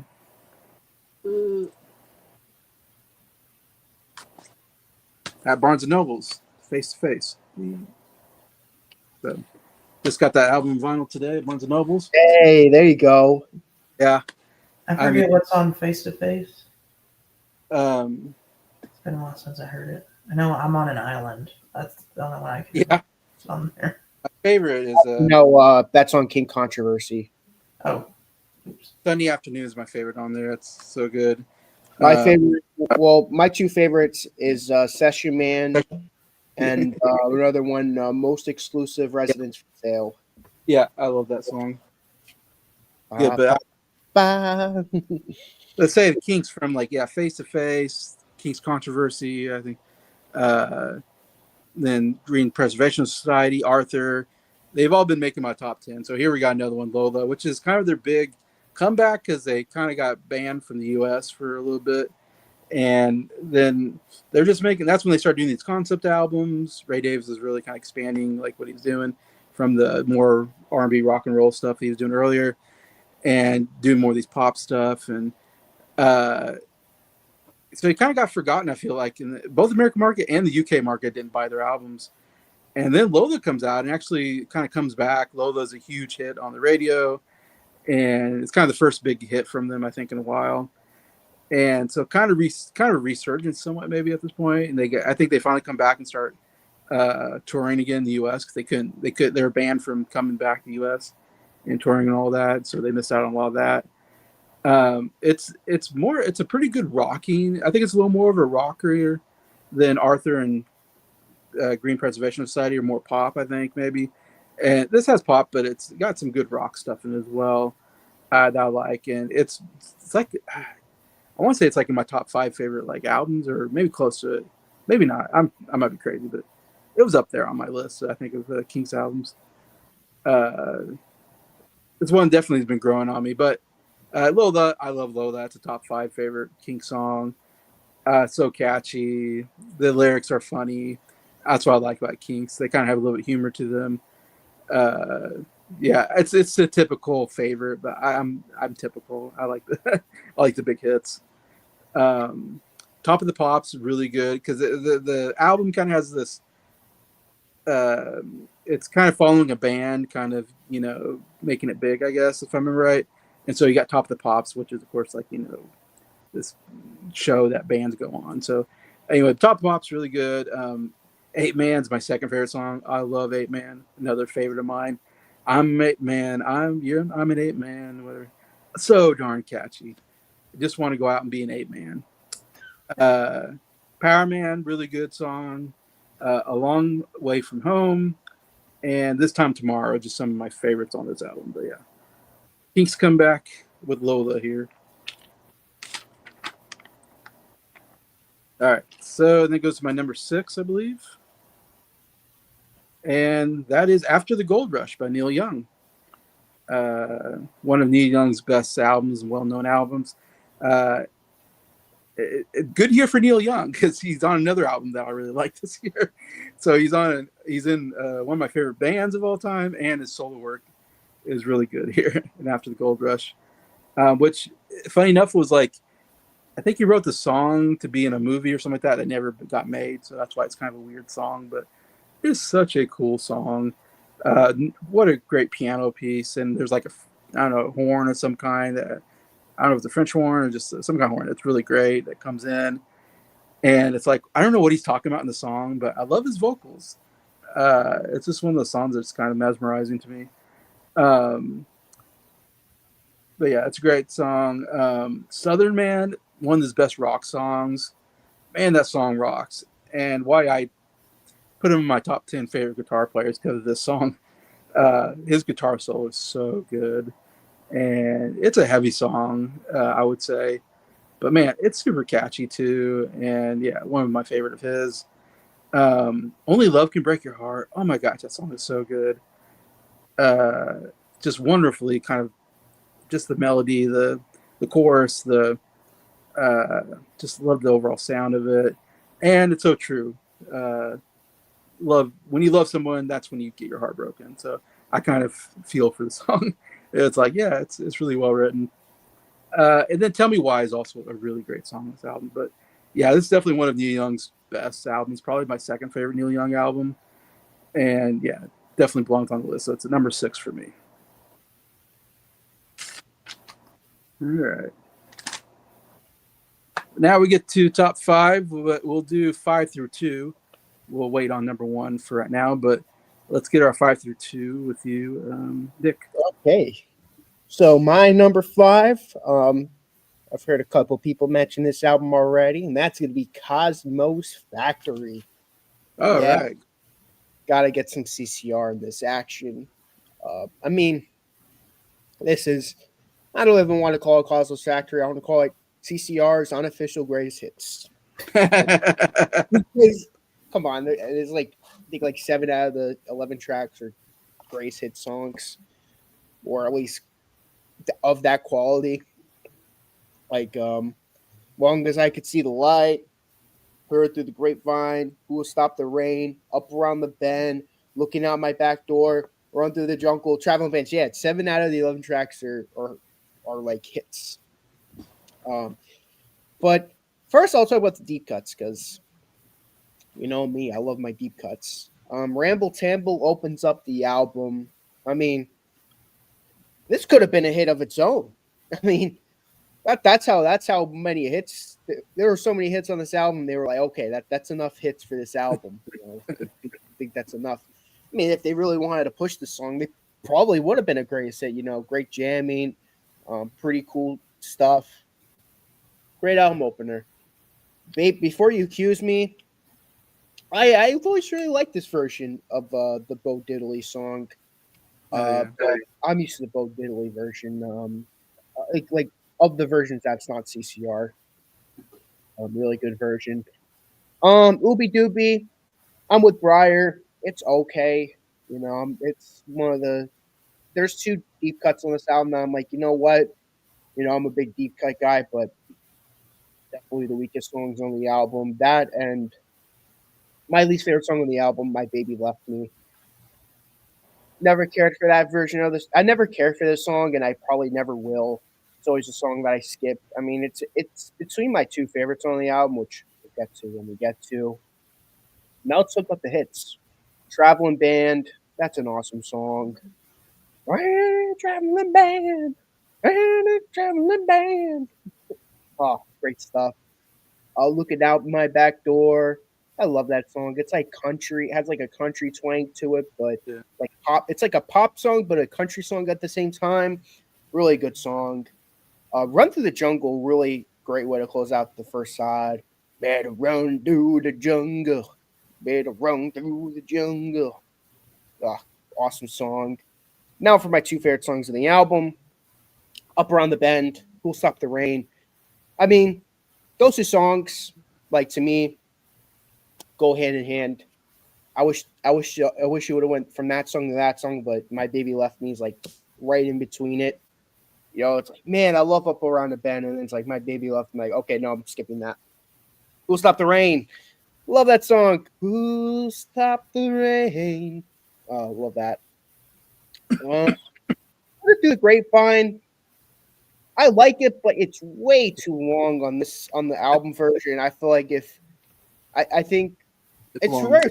I usually like it. I mean, it's funny. Normally, I'm the one who justifies the longer songs, and Jason's like, "Oh, it's too long, too bluesy." Yeah. But we're like completely opposite on this one. Yeah.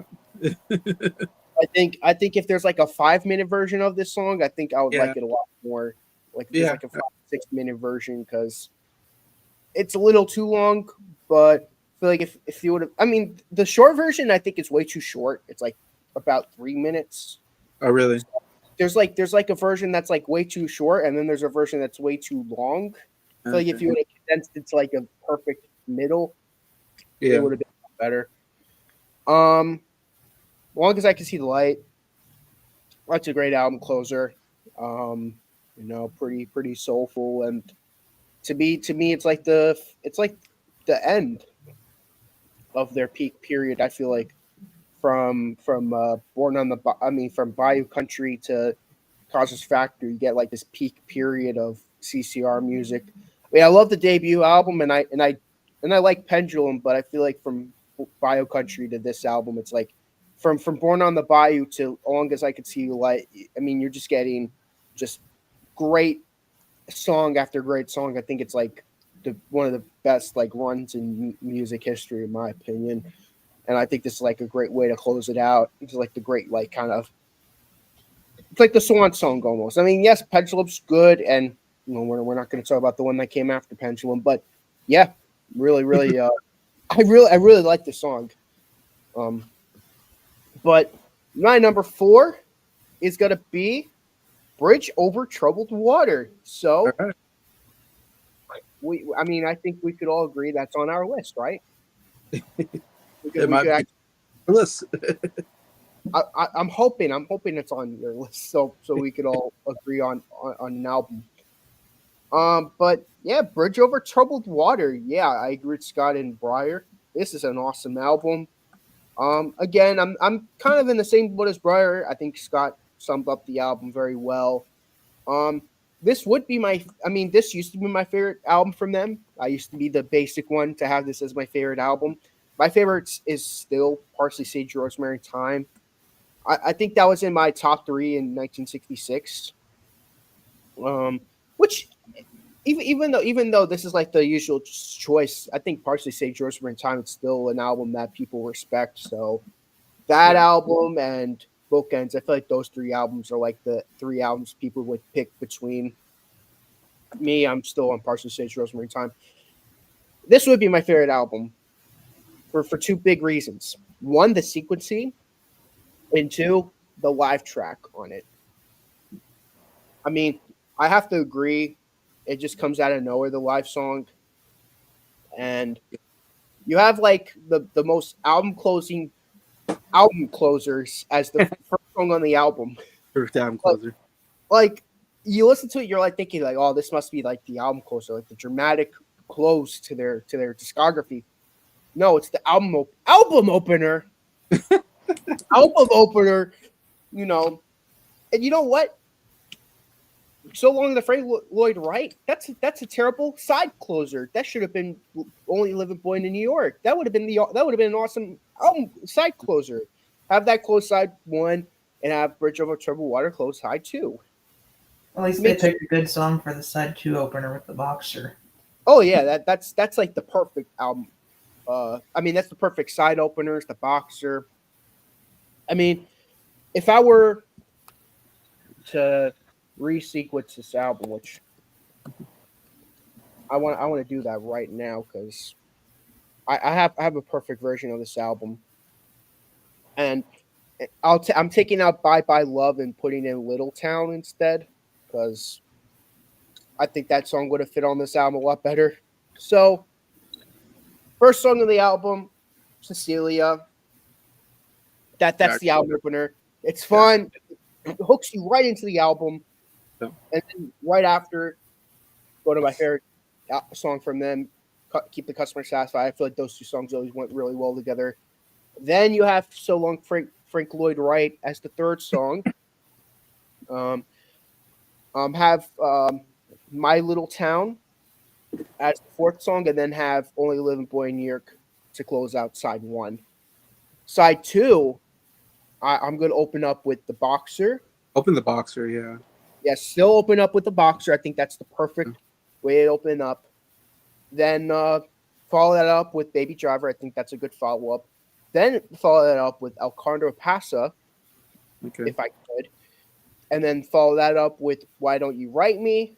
And then close the album out with Bridge Over Troubled Water. The proper album closer. The dramatic close to your discography. Not, I don't know, Song for the Asking. I mean, you put like I didn't put that anywhere, but I'd say put that somewhere where I'm in my track list, and you have a perfect album. You know, Song for the Asking. I mean, it's like it's short, and it's like you're like, that's it. That's it. It's like 1:49. You're like, that's it. That's all we got. You know, I know I'm harping on this track listing problem, but that's the problem with this album compared to Parsley, Sage, Rosemary, Thyme. I feel like that album flows a lot better. You open up with the awesome Parsley, Sage, Rosemary, Thyme song, and then you close out with the haunting 7 o'clock news. So you can now see why I have that as my favorite album, because that album has a good flow to it. It has a much more even flow. You know, I feel like I feel like they had a lot more. I feel like they put more attention to the track listing than they did on this album. So, having that said, this is an awesome album. This is my number 4. I mean, there's a reason why it's my top 5. This is an awesome album. I'm not trying to completely dog on it, but what if we open the Help album with Yesterday? What would that be? Actually, open the Help album with Yesterday and close it with You Like Me Too Much. Yeah, exactly. Exactly. Or I'm trying to think of another scenario. Like, I have an idea. Let's open Led Zeppelin 4 with Stairway to Heaven and close it with freaking Four Sticks. That's the kind of energy the sequencing of Bridge Over Troubled Water has. Let's open with Worry Hats, whatever. Hats off to Roy Harper. Hats off to Roy Harper. Let's open with that song.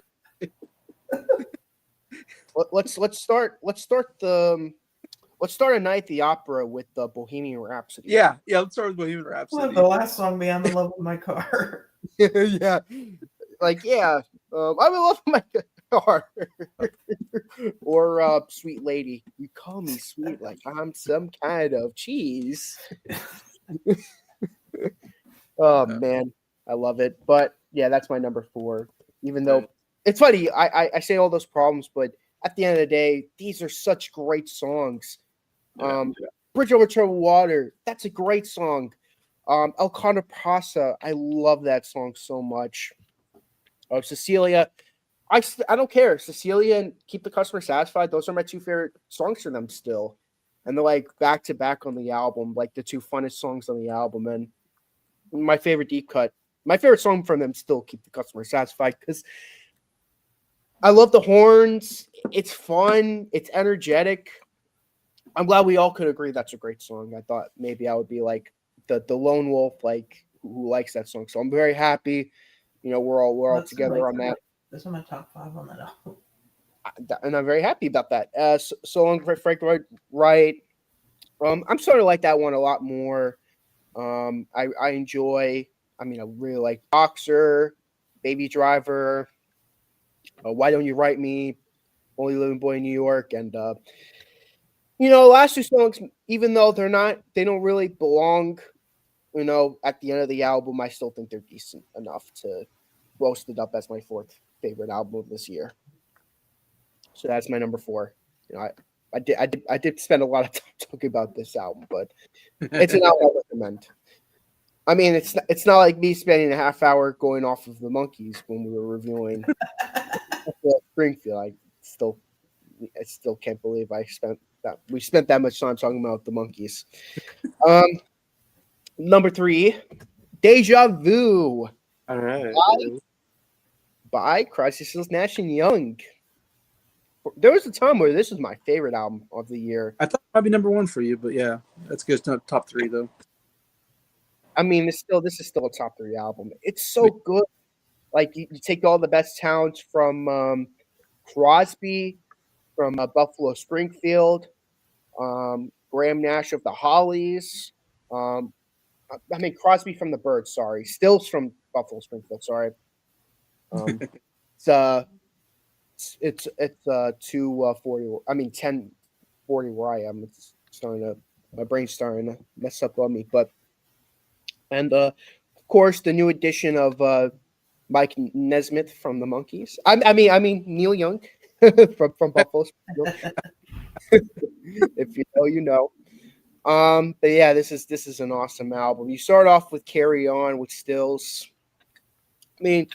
If I had a nickel for every time they open up with an epic song with Stephen Stills singing, I would have 2 nickels, which isn't a lot, but it's crazy that happened twice. Stills coming. Then we go to the next song, still my favorite song of all time, Teach Your Children. I love Teach Your Children. The lyrics, the vocals, the harmonies, and that guitar. I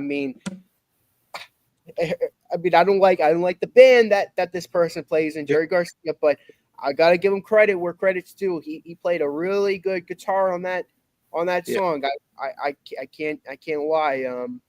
It was really, really good. So Jerry Garcia, I'll give you hats off to Jerry Garcia. Hats off. Yeah. Almost Cut My Hair. I love that song. Almost Cut My Hair. I know there's a song by The Who that's called Cut My Hair, or something around the lines for Quadrophenia. It's like, so Pete Townsend did cut his hair and Crosby almost cut his hair. So and Crosby, I could just imagine them like talking to each other like, hey, So what happened? It's like, oh, I almost cut my hair. It's like, oh, I did cut my hair. I did come. Huh. Um, That gives me an idea. But then we get "Helpless" by Neil Young. Really great song. Helpless, helpless, helpless, helpless. And we get to hear him talk about big birds.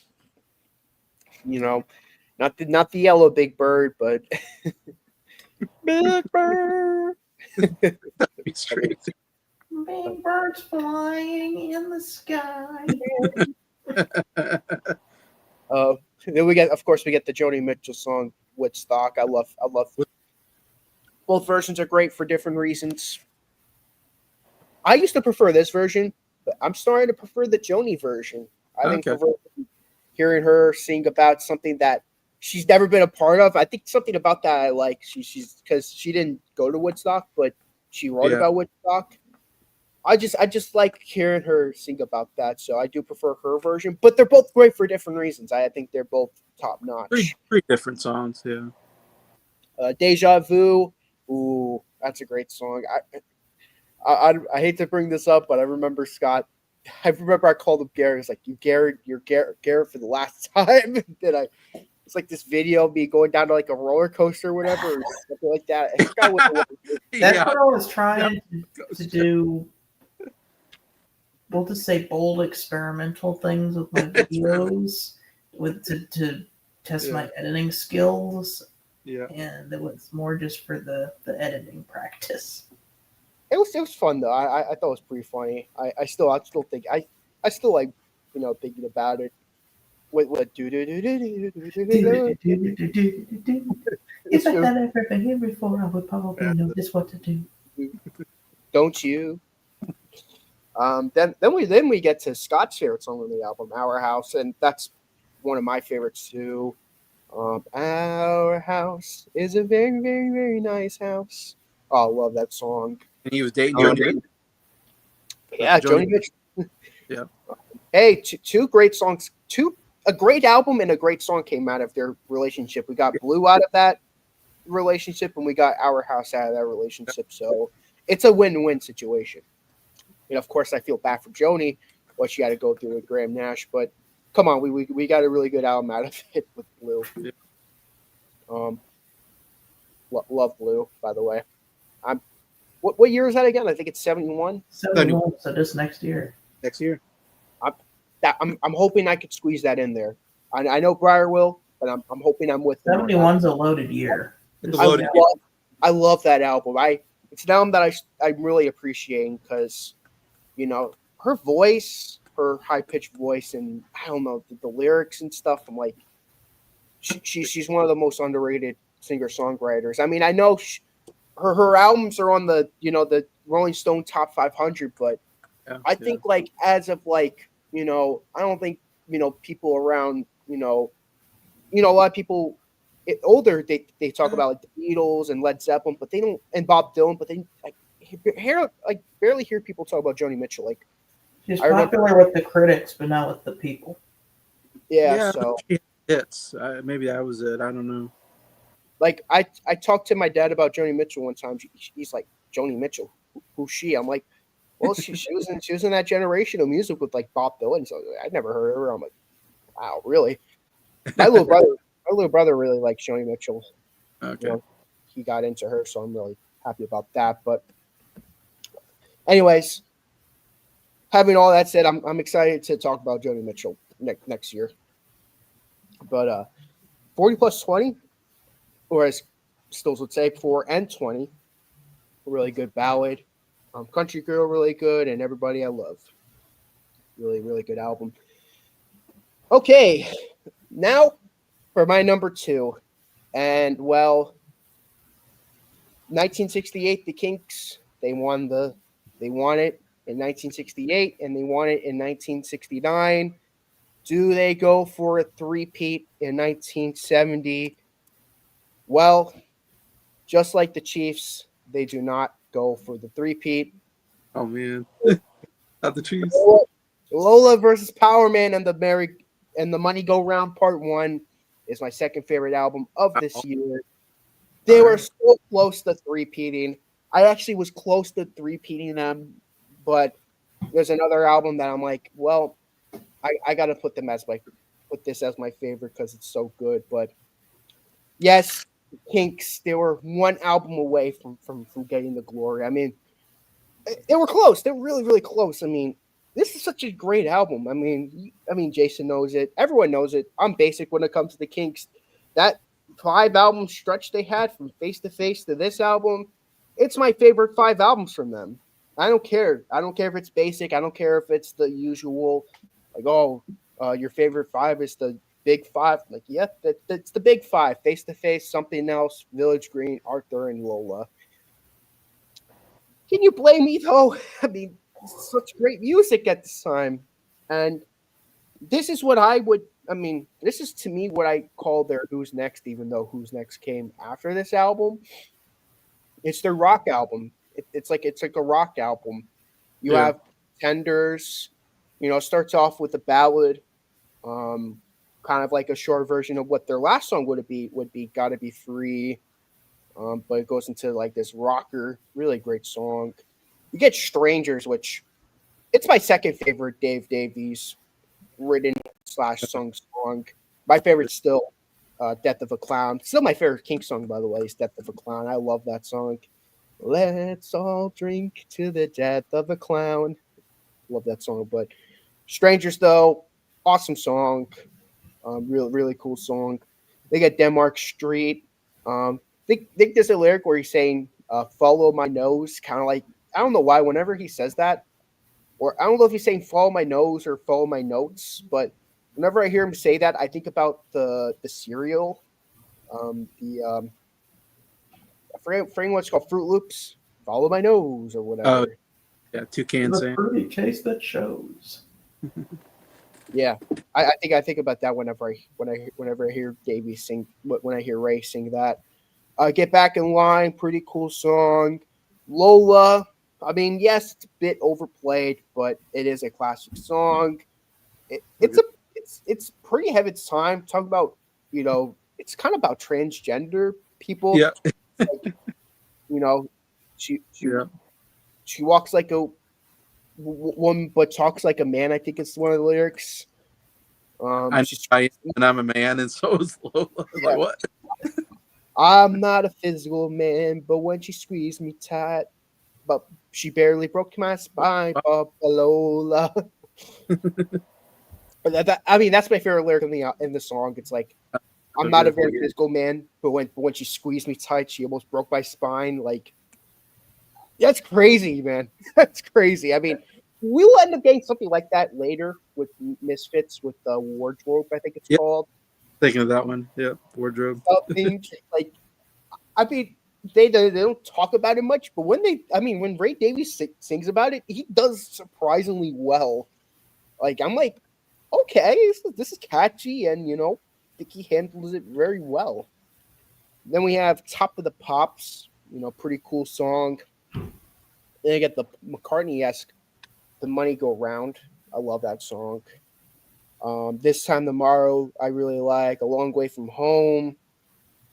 I love Rats. Rats is awesome. Ape Man, it's goofy, and it's very. It's goofy. Melody is like Lola. I'm an ape man. I'm a ape man. I'm an ape man. You know what's crazy? When he said the lyric, the fog is, I think it's a fogging up my eyes. Yeah. When he first said that, I thought he said F word. Is a fucking up my eyes. Yeah. I'm like, whoa. I remember having to replay that like apparently so did the radio stations, and they made Ray Davies fly all the way back to England to re-record that one line for the single version to say really clearly is a fogging up my eyes, so that nobody would mistake that for cussing. I mean, I can't blame them because he says it so quickly, and the way he says it, the air pollution is a fucking up my eyes. Like, what? I remember. Like I said, I had to replay that many times. I'm like, no. He did not just drop the F-bomb on this song. I mean, Jefferson Airplane did Up Against the Wall Mother Effer the year before. Oh my God, I remember that. And then we talked about Working Class Heroes, so I guess they're letting more stuff slip. Yeah. When I first heard that song from Jefferson Airplane, when they're like, "Up against the wall, motherfucker," I'm like, whoa. I'm like, they clearly said it. It's not like the Ray Davies situation where it's like I can't understand them. Like they are clearly saying, they're clearly dropping the F-bomb here. You know, Yeah, I'm not gonna say it again, but pretty crazy. John Lennon throws the F-bomb in Working Class Hero as well. Yeah, twice actually. But Yeah. great song though, Eight Man. Even though you might mistake an F-bomb in there. Power Man. Ooh, I love this song. Power Man. It's a rocking song. I mean, you could technically say there's 3 title tracks because you have 3 songs in one title: Lola, Money Go Round, and Power Man. So, which title track do I prefer? I can't believe you never thought I would say that. Which title track do I prefer? Because your title track. There's like 3. Yeah, there's like 3 different title tracks. Well, my favorite is Power Man. I've always loved Power Man. I love Power Man so much.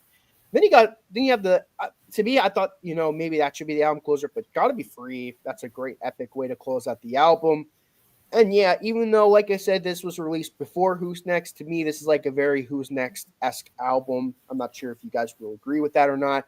It combines what made them great, but it's like a rock album. To me, some people consider this to be the best album. It's not my favorite album from them. It's my 5th favorite, so I think of the big 5 albums, it's my least favorite, but I mean, you see how high it's on my list. It's my 2nd favorite album of this year, so clearly it's good enough to be up there. So, but man, I love this album. I love all these songs, and this is like peak Kinks. Like I said, this is like the Kinks at their best, and it sucks. We're kind of getting away from that. I mean, go check out me and Jason's reviews on my channel. Definitely do so. But yeah, that's my yeah, we did a lot, so definitely check that out. But yeah, that's my 5 through 2. All right, Scott, you're 5 through 2. Oh, we're getting into the really good stuff here. Number 5, Deja Vu by Crosby, Stills, Nash, and Young. This is a fantastic album. You start out with Carry On, which is almost like it's very reminiscent of Sweet Judy Blue Eyes. It's almost like they made Sweet Judy Blue Eyes 2, and it's just as good. It's like just as good as that song. It's amazing. You got the harmonies are there, all the different sections. So good. You got Teach Your Children after that. Man, that's another great song. I like the guitar playing that Jerry Garcia does, that pedal steel guitar. It's really good. It's funny that's Nick's favorite song of all time. Bridge Over Troubled Water is my favorite song of all time. We've talked about both those songs in this year.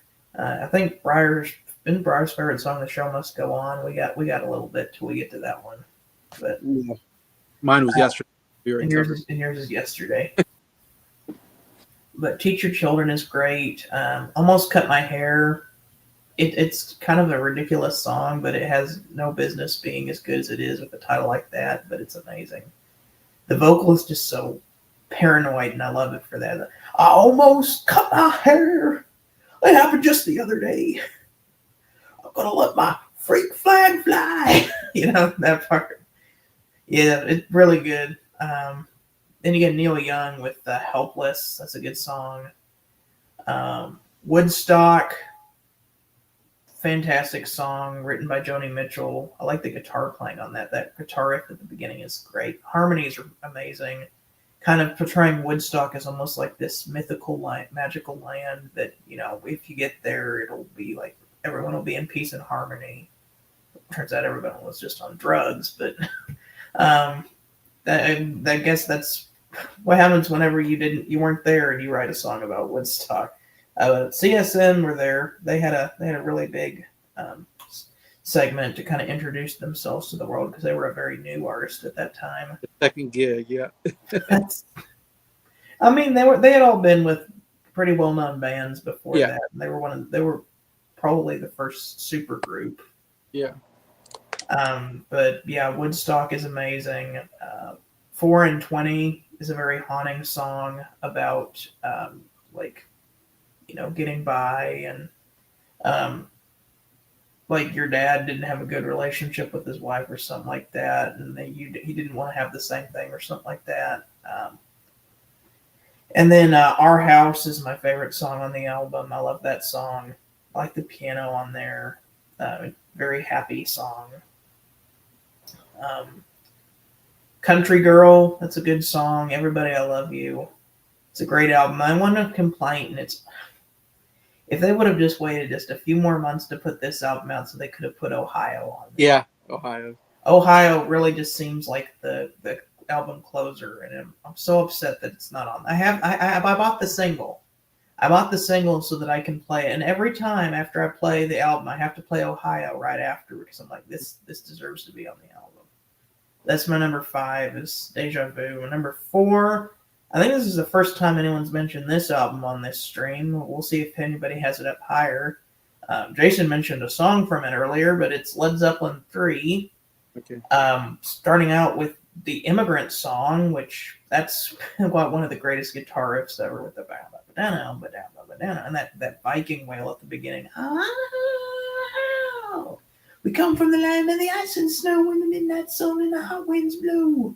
Hammer of the gods, we drive our ship to new land. Very dramatic. Friends is a cool song in an alternate tuning. Celebration Day, that one's cool. Since I've Been Loving You, man, that's a great bluesy song. I love the guitar playing on that one. John Bonham's drums were mic'd so hot you could hear the bass pedal squeak on that song. Out on the Tiles is a very underrated song, very heavy song. I like that one. You got all the kind of rocking songs on the first side, and then you got the acoustic stuff on the second side. Stuff like Gallows Pole, I love that one. Tangerine, That's the Way is fantastic. Bronner R. Stomp. Everything other than Hats Off to Roy Harper, that song sucks. Yeah. But everything else on the album is amazing, and it's very underrated because it's not a very typical sounding Led Zeppelin album. They had just come out with their first 2 albums, and everyone was expecting another blues-based hard rock album. Immigrant Song kind of delivered on that, and everything after that was like, wait. Or, I mean, Since I've Been Loving You, I guess, kind of sounds like that too. But everything else on the album was like, what have they done? They've changed their sound. But I'm all for it. I wasn't around then, so I'm all for them. Like, you want to do some acoustic stuff? I mean, like, Jimmy Page is a great acoustic guitar player. I'm all for that. Let's hear That's the Way. An acoustic ballad with like a heartbreaking story. I'm all up for that. Gallows Pole's like a folk song.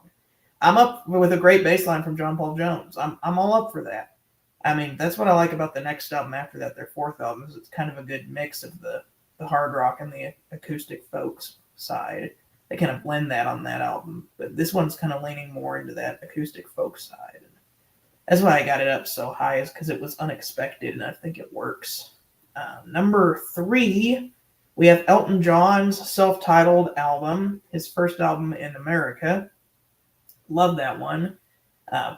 Probably Bernie Taupin's best work as a lyricist. Just fantastic. Your Song, classic. I love that. I love the piano. I Need You to Turn To is a beautiful Baroque sounding song.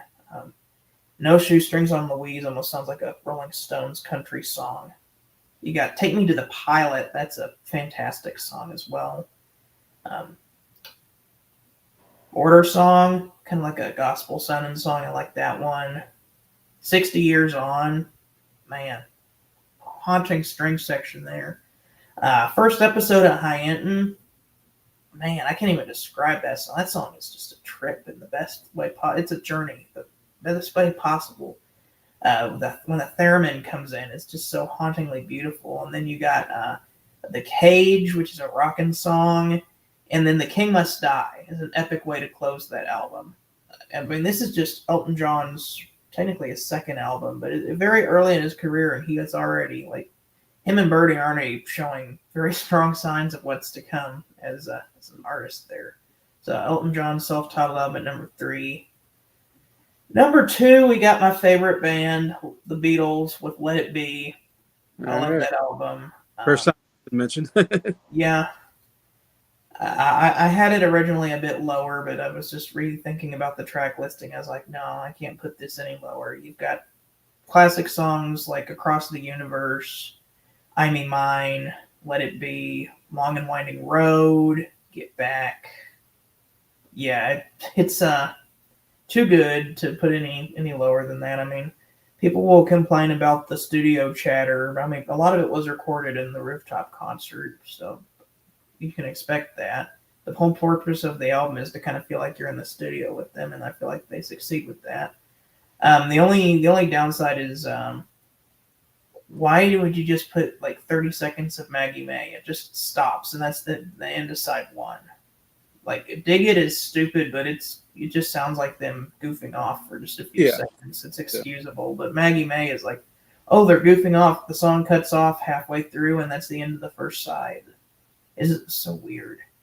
They should have put "Don't Let Me Down." Why they didn't put "Don't Let Me Down" on this album is shocking. Yeah,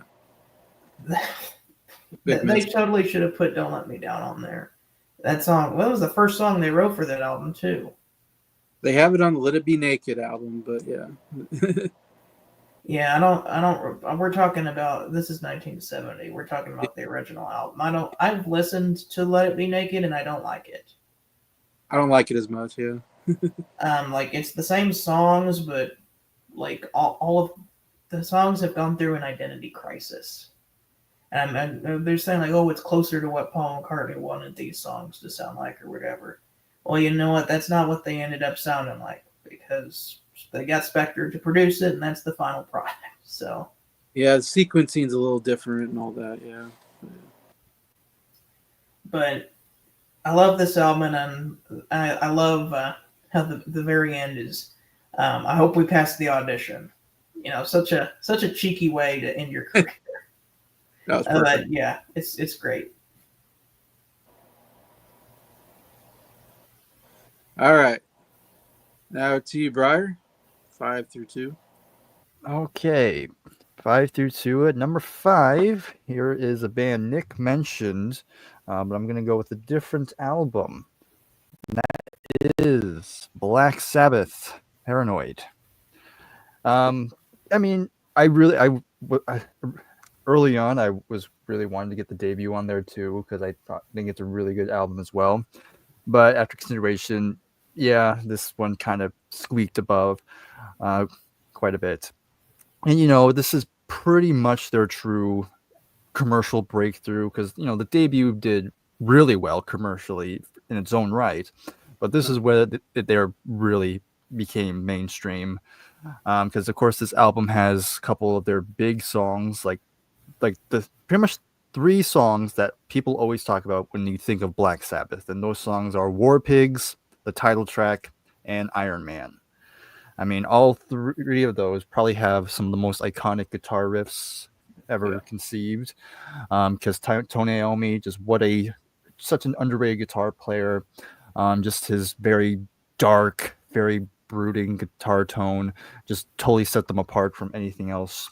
Of course, debut kind of already started it, but this is where he kind of perfects it here. But yeah, and of course you also got to mention the other members. Of course, Geezer Butler, of course, his bass playing is excellent, and Bill Ward, another very underrated drummer. And you gotta give a lot of credit to Ozzy too. Of course, rest in peace to him. Lost him earlier. But vocally, he's pretty much finding his groove. And aside from the big songs, you still have some great deeper cuts. Electric Funeral, really good, heavy track, very dark. Hand of Doom, again, like the title suggests, very doom-laden sort of song. But definitely has a lot of good switch ups here and there. Then you get some weird inclusions, like there's Rat Salad, which is just basically this like percussion thing that I guess Bill wanted. So that's kind of like that's not one of my favorite songs, and then another song that I'm not as crazy about is Planet Caravan, which is kind of the psychedelic, kind of jazzy sort of trip sort of thing. As Geezer Butler put it, that's the song you play when you want to get stoned to. And I can definitely hear that. But besides that, I mean, also you gotta mention the closing song, which is "Fairies Wear Boots." That's probably another one of my favorite songs on the album. Just this great way to close it. Very heavy, just this great guitar riff yet again. And again, the drumming is just absolutely massive sounding. But yeah, when it comes to Sabbath, this is generally like the go-to, like the good one to start with, because again, you have the big songs, but some great deep cuts too. So that's going to be number 5 here. Hey, moving on to number 4. I am going to talk about good old Elton John next, and then it's not the one you're thinking of, unfortunately. It's going to be Tumbleweed Connection at number 4. And you like that one? That's right. Yeah, this was in my top 100. Yeah. And yeah, this is when this is kind of seen as like the black sheep of his early period, because you had his self-titled album, which was his commercial breakthrough, and so he's kind of going up. But then when this album came out, it was like, okay, this is not at all what we wanted, because this is where Elton and Bernie decided to go for a more American sound. They were big fans of country and Americana, especially the band. They were big fans of the band, and that pretty much dictated the sound for this one. And again, for at that time, that's kind of what people were not expecting. And so there's not really a hit song on here. Pretty much this whole album is like a deep cut. But I remember when I first heard it, it was definitely something I wasn't expecting, but I really enjoyed just the vibe of this album. Like, I love the band, as we've in some of my previous episodes, I've always talked highly of them. And I guess it's because of that, it's kind of why I like this, because it's very band coded.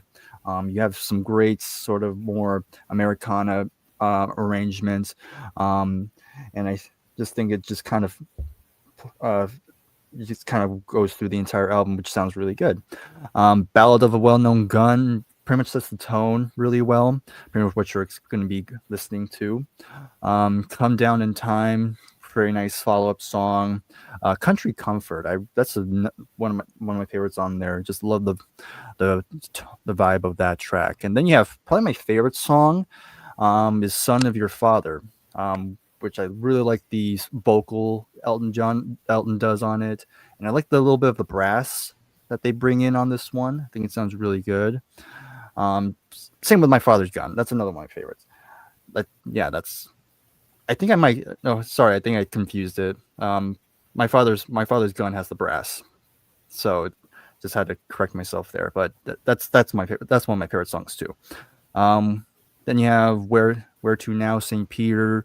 Not another really good song, love song. Talking Old Soldiers, I'm seeing if I can pronounce this one. Amorina, I think that's how we say it. Amorina, yeah, I got it. Another really good, pleasant song. And then you really close off with a really good banger with Burn Down the Mission. I think it's a really fun way to close out. It's like you can actually picture like they're on the horseback and they're riding out into the sunset. I think that was a nice finale. So yeah, I think it's a pretty underrated Elton John album. Again, it's not really, there's no hits or anything, nothing at all here, but I think it's kind of an underrated one. So I really enjoyed that one. Number 2. We're gonna go number three.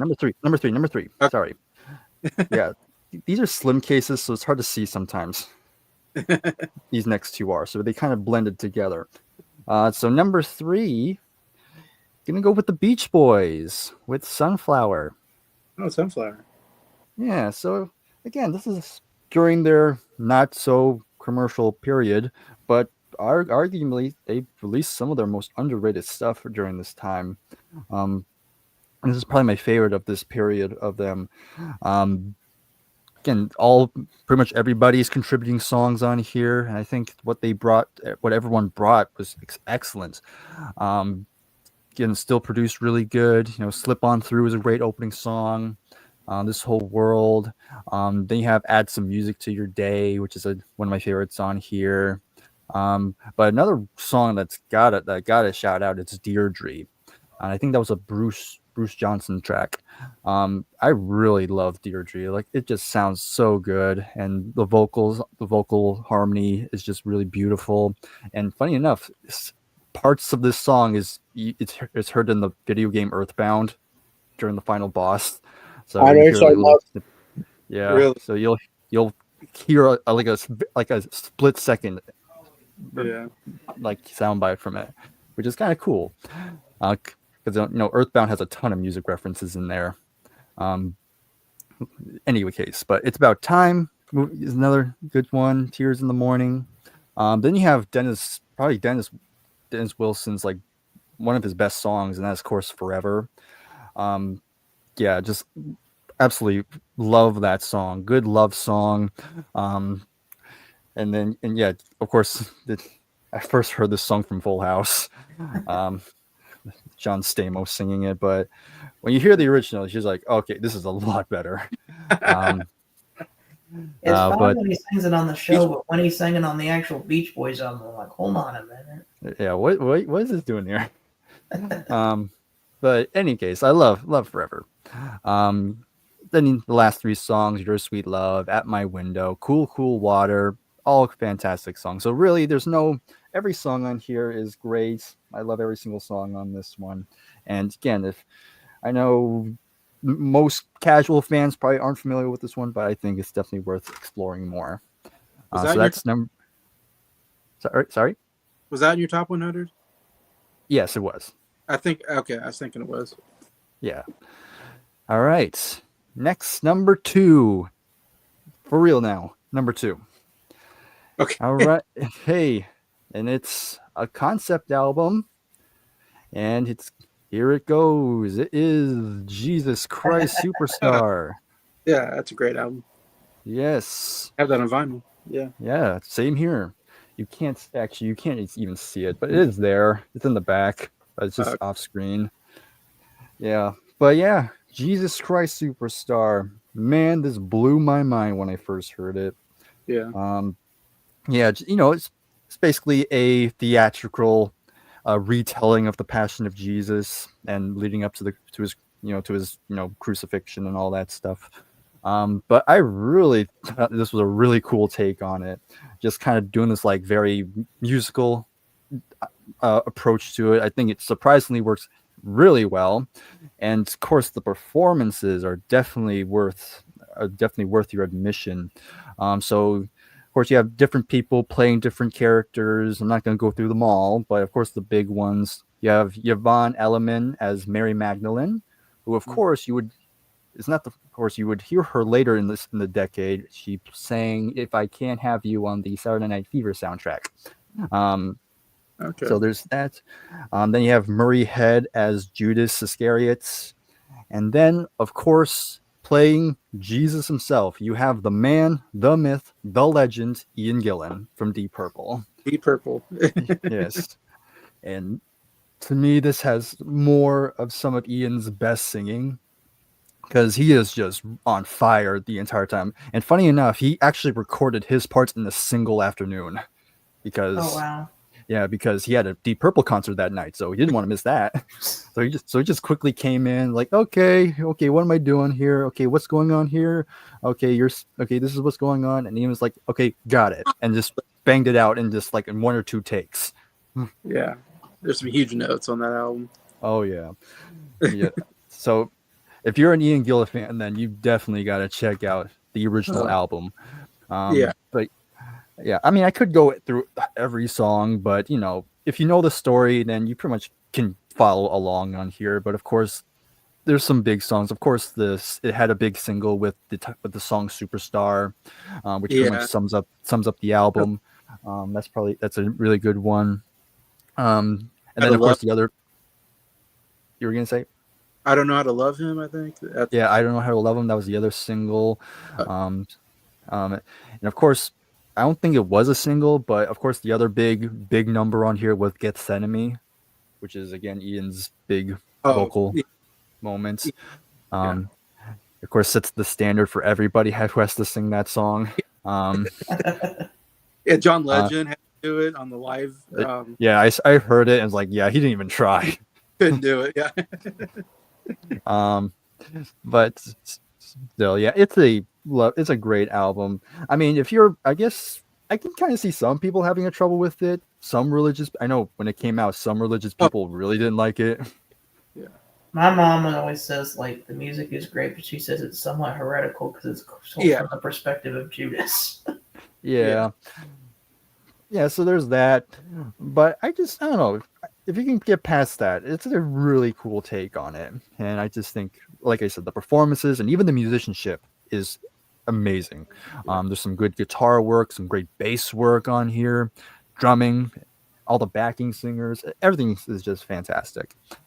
So yeah, that's going to be my number 2, Jesus Christ Superstar. Yeah, I mean, it's basically, to me, I compare it to Tommy. To me, this and Tommy, like the two big rock operas that I listen to, as far as that's concerned. And the guy who wrote the musical, the same one I think that did Family Opera and Cats, maybe. Yes, Andrew Lloyd Webber. Yeah, Andrew Lloyd Webber. And Tim Rice does the lyrics, who would do the Lion King later. Yeah.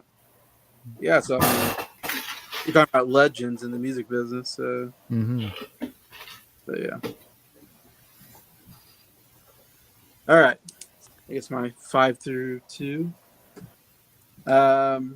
Number 5, no one mentioned this album, but I actually have it with me, and that is Moondance by Van Morrison. And I have this album because Adam from What the Gym bought me this album because it's in our next album exchange that we're doing. Me, Bryer, and Adam. That's Adam's choice, so I have the CD. And I really liked the album before he even suggested that album. I actually say my top 5, they're all 10 out of 10 out. These are all 10 out of 10 albums. I absolutely love these albums. They're some of the best albums. Moondance is my favorite Van Morrison album that I've heard. I haven't heard too many though, so that's not saying a lot. But I didn't like Astral Weeks that much. I wasn't big on it. I think Scott liked that one more. Moondance is a better album. But man, do I love Moondance. The big song I think everybody talks about is Into the Mystic. That song is amazing. And Van Morrison, there's some, I don't know, when I listen to it, he's like got like soul, but it's like he's Irish, so it's like Irish soul. I don't know how to explain it. It's like, but he's got such a soulfulness to his voice. I love it. And that's kind of what makes, I think, the album, and his vocals are so good. And it's almost kind of a folk style, some of the songs on here. But his voice just really carries these songs. But Into the Mystic, I mentioned. But man, that song, when he starts his voice just goes off. He just, starts really belting it out. Oh my gosh, it's so good. He's so good at belting out the big. He can go soft, then he can belt them out. I mean, it's great. It's hard to say if that's my favorite. I also love Crazy Love. I don't know if I'm the only one that loves that song, but I really like that song. It's a good love song. Moondance is a great song too. It's got like this like jazz kind of sound to it or something. You got like it sounds like you got like an upright bass, and there's like some other instruments in there. And I picture him like on a stage on a jingly piano with a guy with upright bass, and like a drummer, like in some kind of jazz club. And I'm not a jazz fan, but I really like this. And yeah, it's just something different that I don't hear out of a lot. And I know he says that he's trying to do like a Frank Sinatra style song is what he was trying to go for. So I think that's kind of cool. But then you got And It Stoned Me. The opener is a great song. I love that as well. Caravan, I think, is a great song. Anyways, the first 5 songs I think are just absolutely amazing. The second 5 are good too, but the first 5 are just some of the best stuff I've ever heard from Van Morrison. So yeah, Moondance number 5 for me. Number 4, I believe we all have this on our list. That's Cosmos Factory by CC. Or maybe, I don't know if we all had it. At least 3 of us had it, I think. I had it. Yeah, I think Nick and Bryer had it already. Anyways, but yeah, Cousins Factory, I agree with you. It's my favorite CCR album, like a lot of people. And like I said, it's like half the songs are probably my top 10 favorite CCR songs. Maybe 4 of them. I want to say at least 4 of these are like probably in my top 10. That's how good this album is. You mentioned all these songs, but my favorite is Up Around the Bend. I don't know if that's a hot take or not, but man, I love that song. I love the guitar, how that guitar sound at the beginning, and then just such a great catchy song. And up and around the bend, vocally, the harmonies, all that's great. Who Will Stop the Rain? It's like my second favorite song. It's amazing. And then Traveling Band's great. Looking Out My Back Door, that's probably top 10 as well. I can't remember if that's in my top 10 or not, but that's definitely one of the classics. I heard it through the grapevine. I'm pretty sure that's in my top 10. Yeah, I love it. It is too long, but I still love it. And I think it's just the groove of that sound is so good. The bum bum bum bum bum bum bum bum bum bum. It repeats itself throughout the song, and I love it. It just can't get enough of that. It's one of those things. And then, yeah, he said the guitar soloing is so good by Fogerty, showing why he's one of the best guitar players. It could be shorter, but I still love it. Even the long version is still one of my favorite. And then, As Long as I Can See Lights, also a really good song and a good closer to the album. Yes, Cosmos Factory. Yeah, another amazing album. At 4, number 3, I got Let It Be by the Beatles. You got to conclude it's the last I'm gonna be able to talk about the Beatles, so I got to put it on this list. It's actually one of my favorite Beatle albums. I actually love this album, so I'm glad Scott had it on his too. Scott had it one higher than me at number 2. I have it at number 3 here. What a great closer to the great career of my favorite band, the Beatles. Oh my gosh, it's a weird album sometimes because it has the Dig It and May, and it has a lot of chatter between. But I think that's kind of, they're going for like it's almost like you're hearing it live. They're going for kind of a live vibe, I guess, which is kind of cool, I guess. I can't forgive the one after none. That's the only one I can't forgive on this album. I think Nick is with me on that, but I agree. take that one off, leave everything else on. I'm fine with even the short songs because they're short, so I can get through those. But I mean, come on, Let It Be, one of the greatest songs of all time. I mean, come on, it's got to be up there because the song is my second favorite Beatles song of all time. Long the Winding Road is like my 5th favorite Beatles song of all time. So I mean, you got like 2 like of my favorite Beatles songs of all time on this album.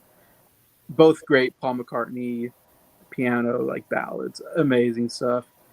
2 of Us, amazing opener, great harmonies by John and Lennon. Love that. Them, it's just like this is their last album together, and that's such a good song for the 2 of them. I really like Dig a Pony. Nobody really talks about that one. I like it. It's interesting. Cross Universe, another great John Lennon song. Love that. I've Got a Feeling, great Paul McCartney song. George Harrison puts 2 pretty underrated songs on here, I Be Mine and with a Free Blue or whatever it is. I Be Mine. That song's really growing on me. I really like that song. And then Get Back. Get Back's a great kind of old rocker tune. And you have to mention Billy Preston is so good on this album as well, and kind of really makes that song. Anyways, yeah, there's just so many amazing songs on this album. It's one of my favorite Beatle albums. So yeah, number 3 we got Let It Be. Number 2, okay, I know this is the album that we all got.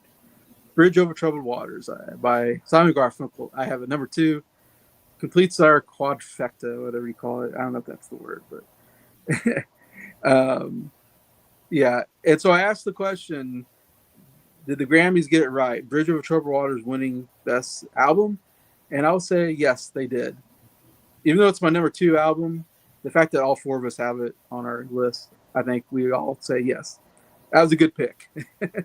Grammys did right by putting Bridge Over Troubled Waters as the album of the year. It was also the best-selling album of the year. So one of those few times where the best-selling album is also considered the best album of the year, which I agree with.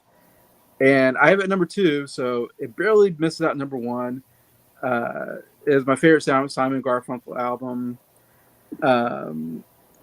Yeah, and we all talk about the sequencing is weird, but still, you have to say Bridge Over Troubled Waters. I mean, that's a top 10 song of Simon Garfunkel right there. Cecilia is a top 10 song. Boxer is my favorite song on this album. That's a top 10 song. I mean, it's just amazing songs on here. El Condor Paso is a really cool song.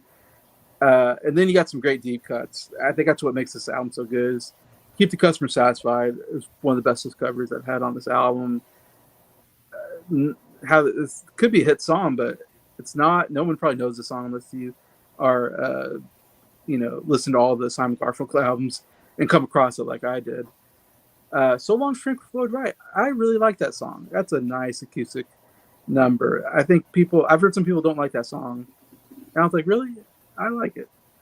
The Only Living Boy in New York. Another amazing song. And these are all written by Paul Simon. Paul Simon's proved himself to be one of the greatest songwriters of all time. Like, I think Bryer mentioned The Boxer. I love the lyrics of The Boxer. This story of this guy being a boxer and it's failing and all the trouble. I don't know. It is so good. But yeah, that's another great song. But yeah. Almost number one, not quite. Bridge Over Troubled Waters here, number 2 on my list. All right, so now we got honorable mentions and dishonorable mentions. So we'll go with Nick if you got any of those. Okay, I have quite a bit of honorable mentions, and I do have a dishonorable mention. First, with the honorable mentions, Layla. I wanted to be that. I wanted that on my list, but it didn't make it on there. All right. Led Zeppelin 3, Kiefer Tillerman, Plastic Ono Band, Paranoid, Moving Fingers by the Hollies. That's a good album. ABC by Jackson 5. Okay, yeah. Adam Heart Mother by Pink Floyd. Let It Be by the Beatles. All right. The Madcap Laughs by Syd Barrett. Morrison Hotel by The Doors. Okay. As for my dishonorable mention, Funkadelic by Funkadelic. I really do not like this album. Okay. This is like one of the most pretentious albums I've ever heard. I've heard of Funkadelic before, and people are like, oh yeah, check out Funkadelic. They're really good. Like, they're a really good group. I'm like, I'll check it out. I really did not like it at all. It's a 7-track album. It opens up with Mommy, What's a Funkadelic? It's 9 minutes of just noise. That's all it is. It's noise, and I really didn't like it. I'll Bet You I thought was horrible. Music for My Mother I thought was okay. It's like the best thing on the album, and I thought it was just okay.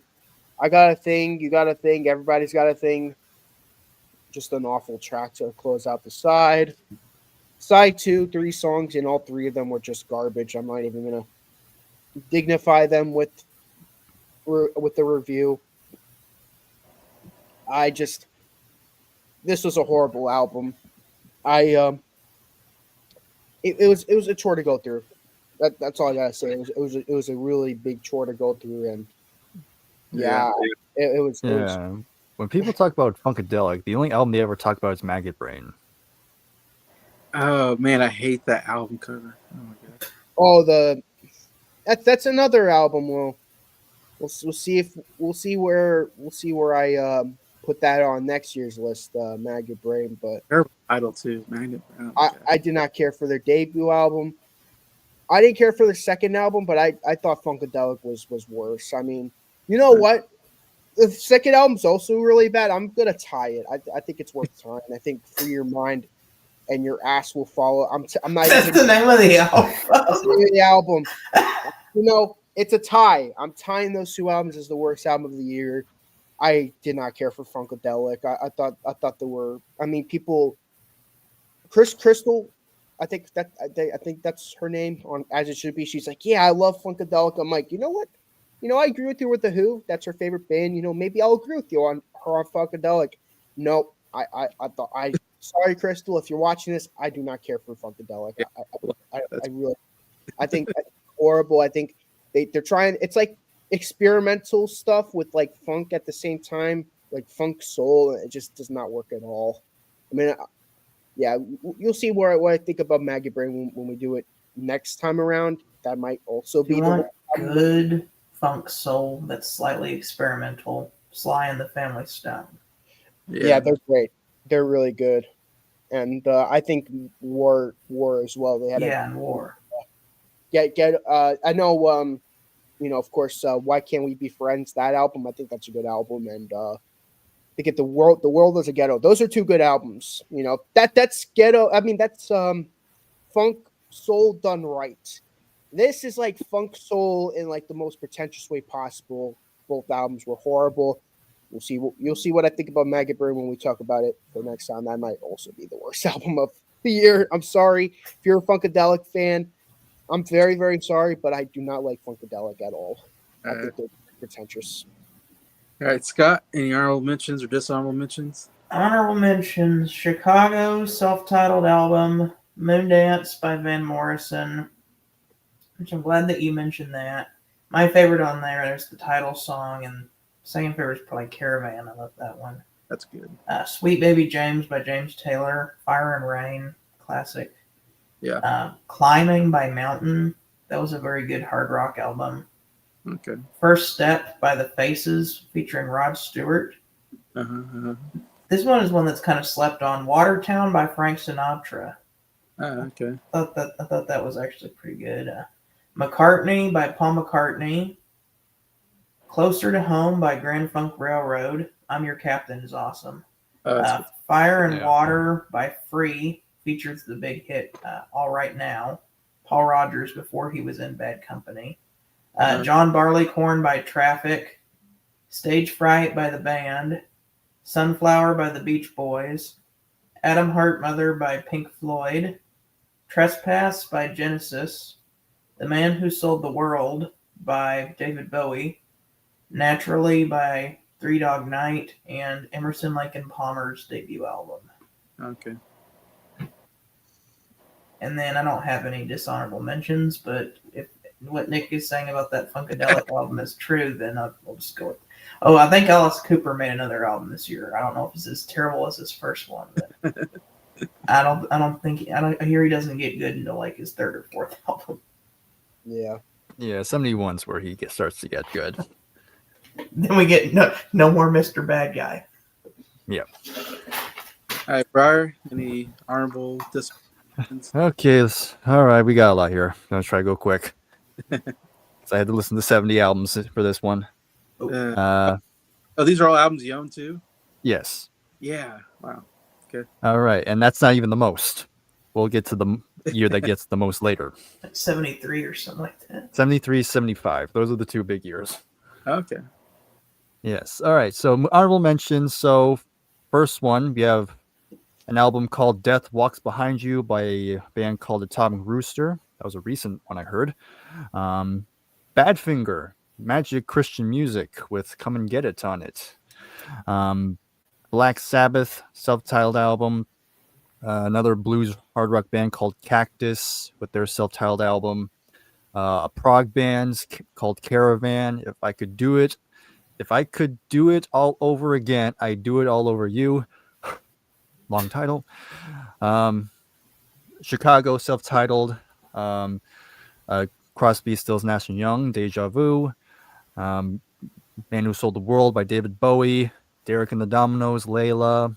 Elton John, self-titled. Emerson, Lake and Palmer, self-titled. Fanny with their first album. Oh, Fanny. Yes, they got started here. They're rocking. They're good. Yeah, it was a good album. Free, Fire and Water. I agree with Scott on that. Genesis, Trespass.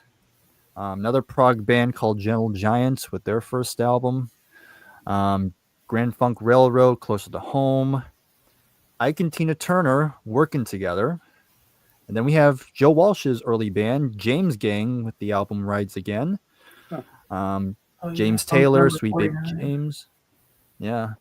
Jethro Tull, Benefits. Joni Mitchell, Ladies of the Canyon.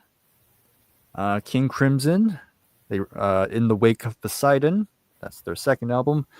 Led Zeppelin 3, Melanie with her album Candles in the Rain. Okay. Miles Davis, Bitches Brew. Oh, during yeah. his like jazz fusion period. Yeah. Mott the Hoople with their second album, Mad Shadows.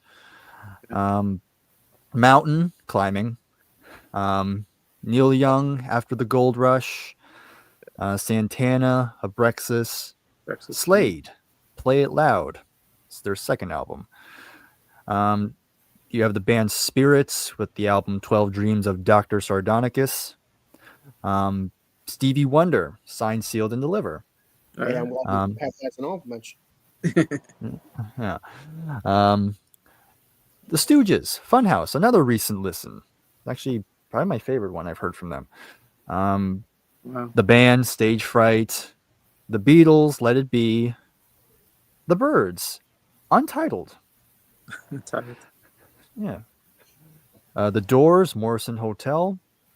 Guess Who, American Woman. Even though I have it on record, it's only an honorable mention.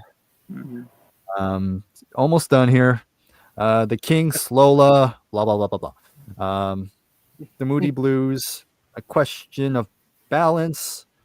You have a band called Trapeze.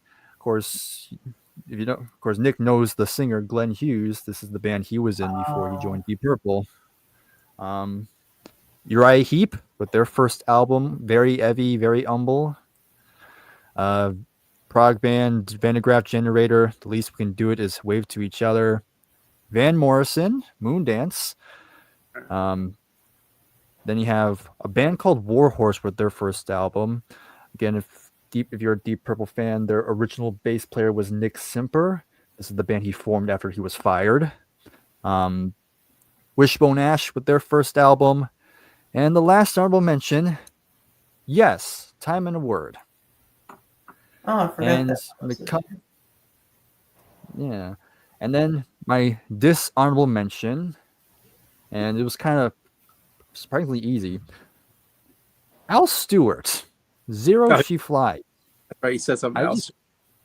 Yeah, it's basically him, an acoustic guitar, and that's it.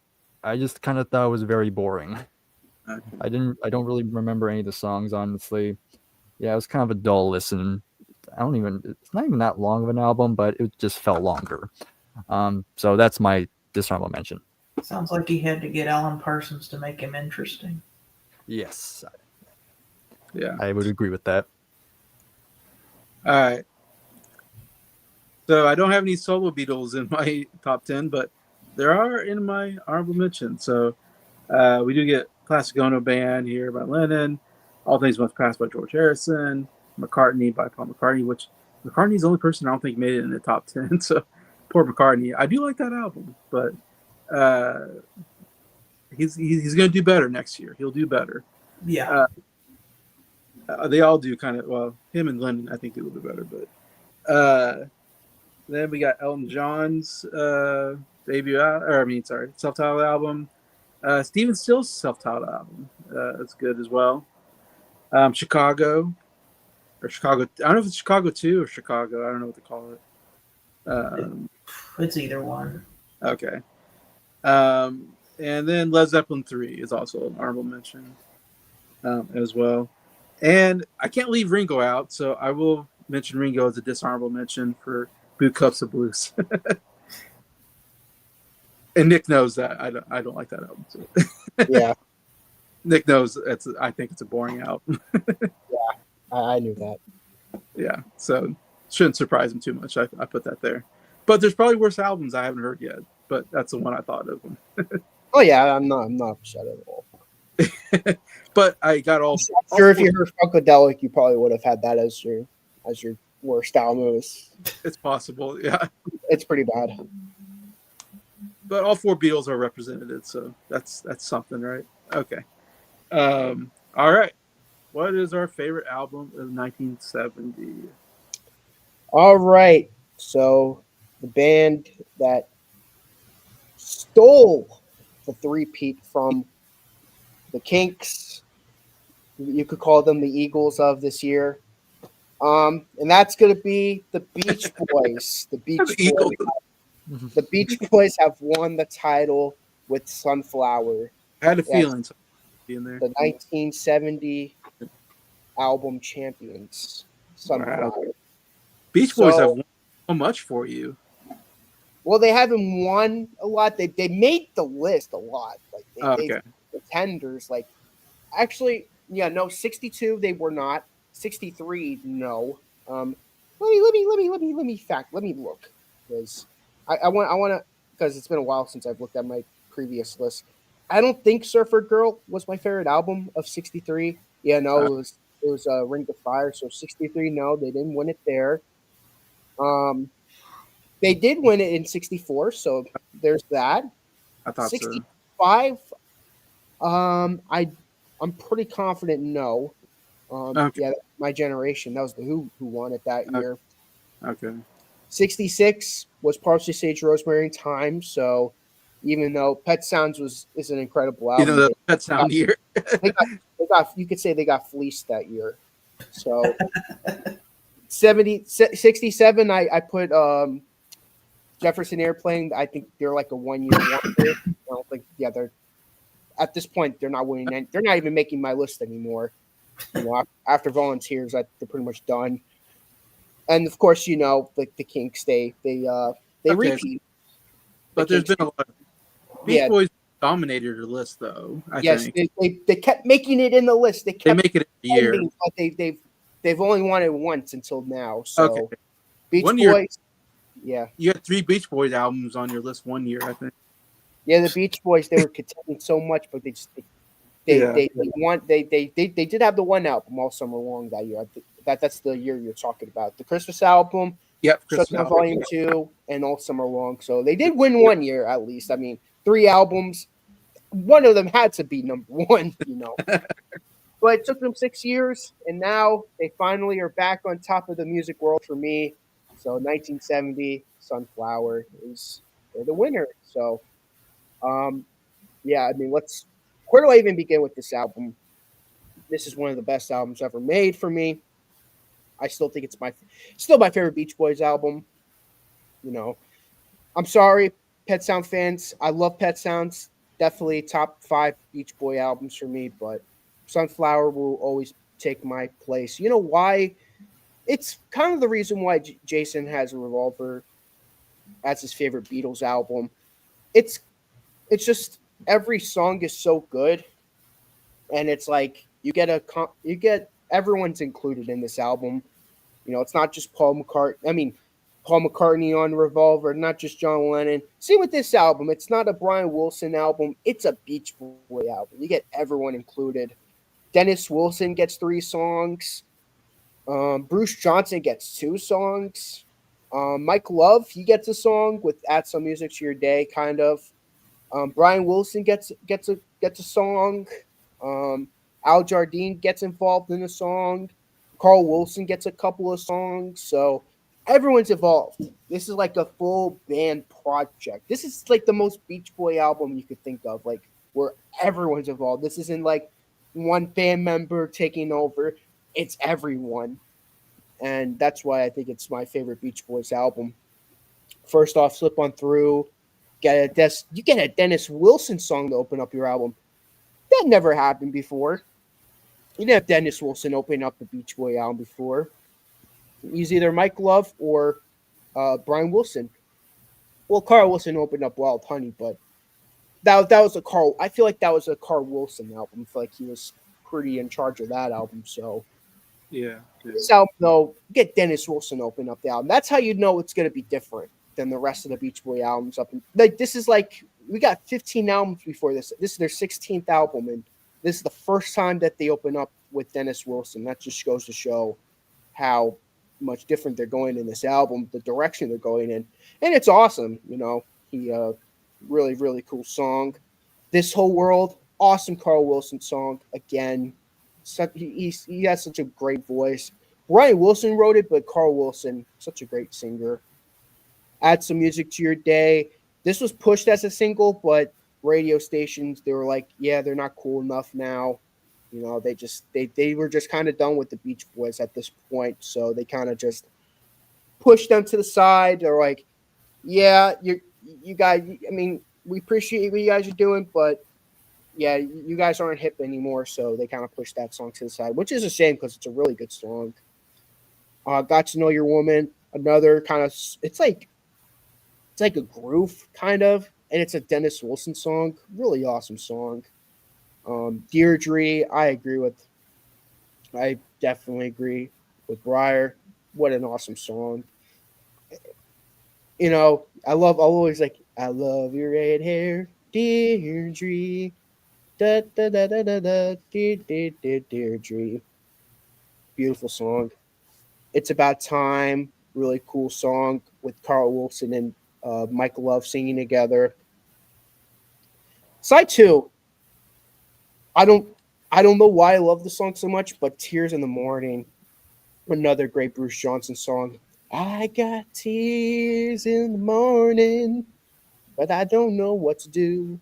Oh no, those tears, tears in the morning. It's an underrated song, arguably, probably like the most underrated Beach Boy song in my opinion. I don't think it gets enough love amongst Beach Boy fans. It's not my favorite on the album, but I remember, I mean, I probably pushed this on Scott a lot because he thought it was my favorite at one point. I pushed this song a lot. It's a great song, Tears in the Morning. I love it so much. Um, all I want to do, it's like lo-fi and it's cool. It kind of has like a nice breezy feel. And Mike Love, dare I say, best vocals on a Beach Boy song. Okay. It's breezy, cool. You know, it's like you kind of hear. It sounds beachy, but like grown up. Like it just sounds like you put on sunglasses on the beach while the cool like breeze of the ocean is just blowing through your face. That's what I get when I listen to All I Want to Do. You know, it's this is what this song and the next song Forever are like the two songs that people usually associate this album with, and for a good reason. I think this song is awesome, and that goes into Forever, the third Dennis Wilson song. I love this song so much. I mean, how can you not? I mean, it's such a great ballad.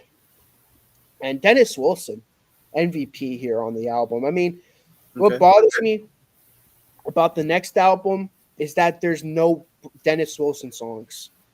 No Dennis Wilson songs on the next Beach Boy album, Surf's Up. You know, that sucks. That really, really sucks. Because I really, really enjoy.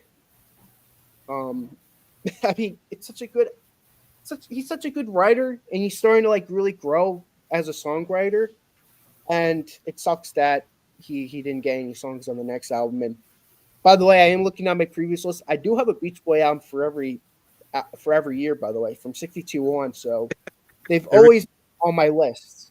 I mean, yeah. that's just to show how much of a Beach Boy fan I love. The Beach Boys. If you don't know already, I love the Beach Boys. Yeah. Our Sweet Love, really good song. At My Window, written by Brian Wilson and Al Jardine, but was sung by Johnson. Oh my God, this song is amazing. Bruce Johnson, he has such a beautiful voice, and you wouldn't know because they don't none of his songs are hits. Never really had a hit song. I mean, you kind of hear it at the end of God Only Knows. You know, kind of he does a little bit at the end there, but I think he's such an underrated member of the band, in my opinion. Wish we'd have got more from him, you know. But I mean, we do get more from on Surfs Up. He does Disney Girls, which that's a great song, by the way. But yeah, I love At My Window and Cool Cool Water. It's 5 minutes, but you know, it's a nice breezy song about drinking the cool water. Great song and great album. Definitely like when I'm making like a Mount Rushmore of like great albums from the Beach Boys. Of course, Pet Sounds is on there. Of course, Sunflower's on there. I mean, to me, those two albums are like guaranteed to be on the Mount Rushmore of Beach Boy albums. And I feel like those two albums are like the two albums that Beach Boy fans will agree on, like the diehards. I mean, for me, I would also add Friends and 2020 on that Mount Rushmore. You're probably thinking, why not today? Well, they did the album closer.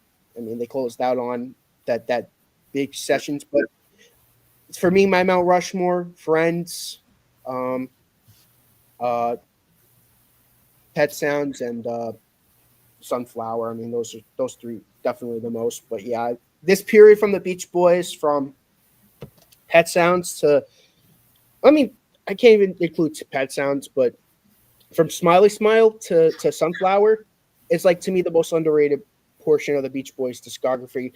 But if I'm going by what I think is the best portion of the Beach Boys discography, I'd say Pet Sounds to Sunflower. That's to me is where I think you're getting the best of the best. They're not they're not talking about surf, or I mean they kind of do, but on Do It Again, but it's mostly like stuff that's not about cars or girls or surfing. It's beyond that, and it sucks that the Beach Boys are now labeled as a surf band, even though this period of the band it's the complete opposite of that. And yeah, I went on a big tangent about this album, but I love Sunflower. If you like the Beach Boys, I mean, it's like Bryer said. If you're a casual fan, this is a must. Definitely check this album out.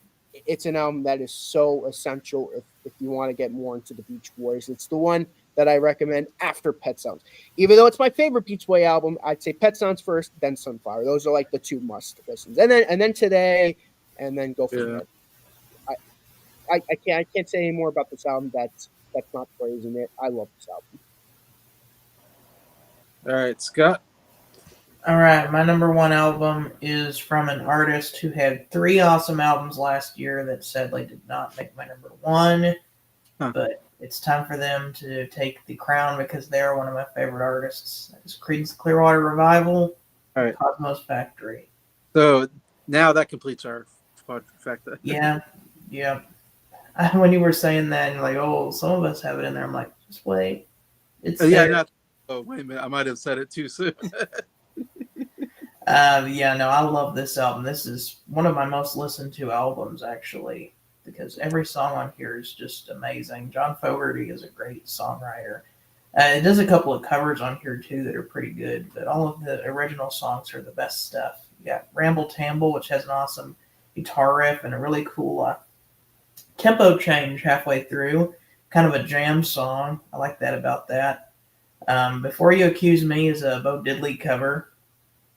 I finally heard the Bo Diddley version this year when I listened to Bo Diddley's first album, and I think I like the Bo Diddley version better, but this is a pretty good version. It's pretty faithful to the original. We got Traveling Band. That song is awesome. I love the saxophones on there. You got more classic songs on here, like Looking Out My Back Door. That's my favorite CCR song. I love the kind of just the breezy vibes of that, looking out your back door, chilling out, just imagining all this fun stuff happening outside. Fun song. You got Run Through the Jungle, Vietnam protest song, talking about, looking out for the guns, running through the jungle. And I like the sounds of Running Through the Jungle that they do at the beginning and the end, where they like reverse some guitars and stuff. Up Around the Bend is another great song. I love the guitar riff on that.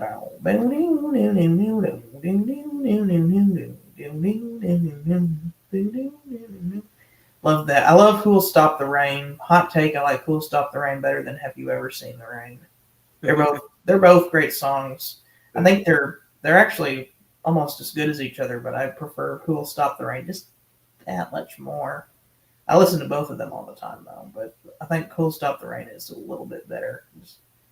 It's talking about Woodstock, kind of using the time that it started raining and they all kind of had to like huddle together to get out of the rain. It's kind of a metaphor. It's cool. Heard It Through the Grapevine. Love that song. Love the jamming on there.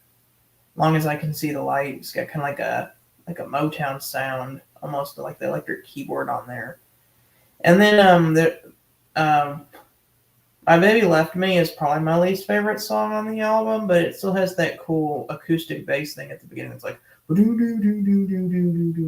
that makes it better. And Ooby Dooby is my second to least favorite on the album, but it's still fun. I love all the songs on this album. It's just really good. This is CCR really at their peak, and considering how many songs on this album were released as singles and charted pretty high, like that just shows the power that Creedence Clearwater Revival had at this time. They were dominating the charts, and yet they never got a number one single, which is terrible. Yeah. You look at some of the songs that held Creedence off, and you're like, well, those songs aged terribly. Like, I'm never going to listen to that. That was of its time. Like, Creedence has aged so much better than that. It's like, why couldn't Creedence have just went ahead and gotten that top spot for at least one song? But oh well.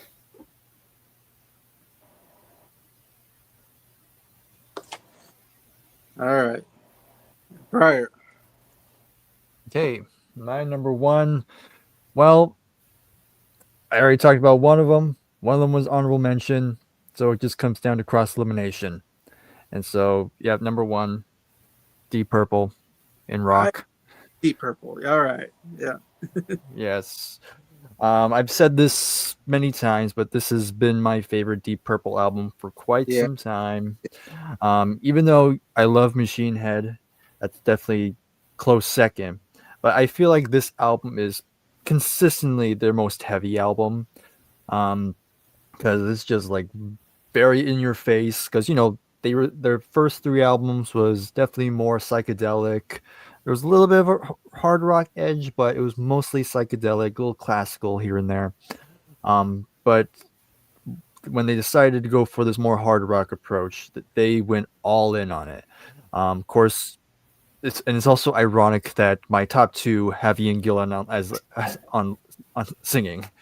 So that tells you how much that I'm a big Ian Gillan fan.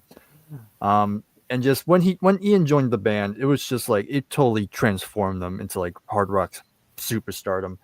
Because Speed King, just right off the bat, he's just shrieking up a storm on it, and it's just like the title suggests, it's this fast-paced, very high energy rock song, great guitar riff, and great organ playing. Again, that's really the big thing that makes Deep Purple stand out, is how Richie and John Lord really doubled each other. Which made the sound even heavier. So that's always a big plus. Bloodsucker, another good rock song. Again, Ian still shrieking. But of course, you have the classic song "Child in Time," which when you're thinking of a song that perfectly demonstrates Ian's vocals, that's usually the song that you turn to, because you have Ian doing the more softer, more eerie sort of vocal during the verses, but then as the song builds, he starts to scream and he gets higher and higher. And just the middle section just demonstrates the band's just how tight they are. Again, Richie's going off on the guitar, John's doing his keyboard, Ian Pace really going to town on the drumming, and you have Roger Glover also providing some good bass. But yeah, Child in Time, classic track. Flight of the Rats, good follow-up. Another one of my favorite songs is Into the Fire. Another good epic song. Then you get the last two songs with Live and Wreck, which is pretty good. And then you have another good high-energy, fast-paced track with Hard Loving Man. Only 7 tracks, so it's not too many here. But again, it's just just all in the whole time. And it's just an excellent way to start this new era of the band. And they never really got this heavy after this. Again, Machine Head's like very close, but I think I just like the more darker, more approach to this one. But that's going to be my favorite of 1970, Deep Purple and rock. All right. Well, I guess we all have different number ones this year, which I think happens every year. I don't know if we ever agree on number one or not, but I don't think so. I feel like we've yet to agree on a number one. I think Nick and I may have the same number one next year, but we'll find out. Yeah, we'll see. Because number one for me is Deja Vu by Crosby, Stills, Nash and Young.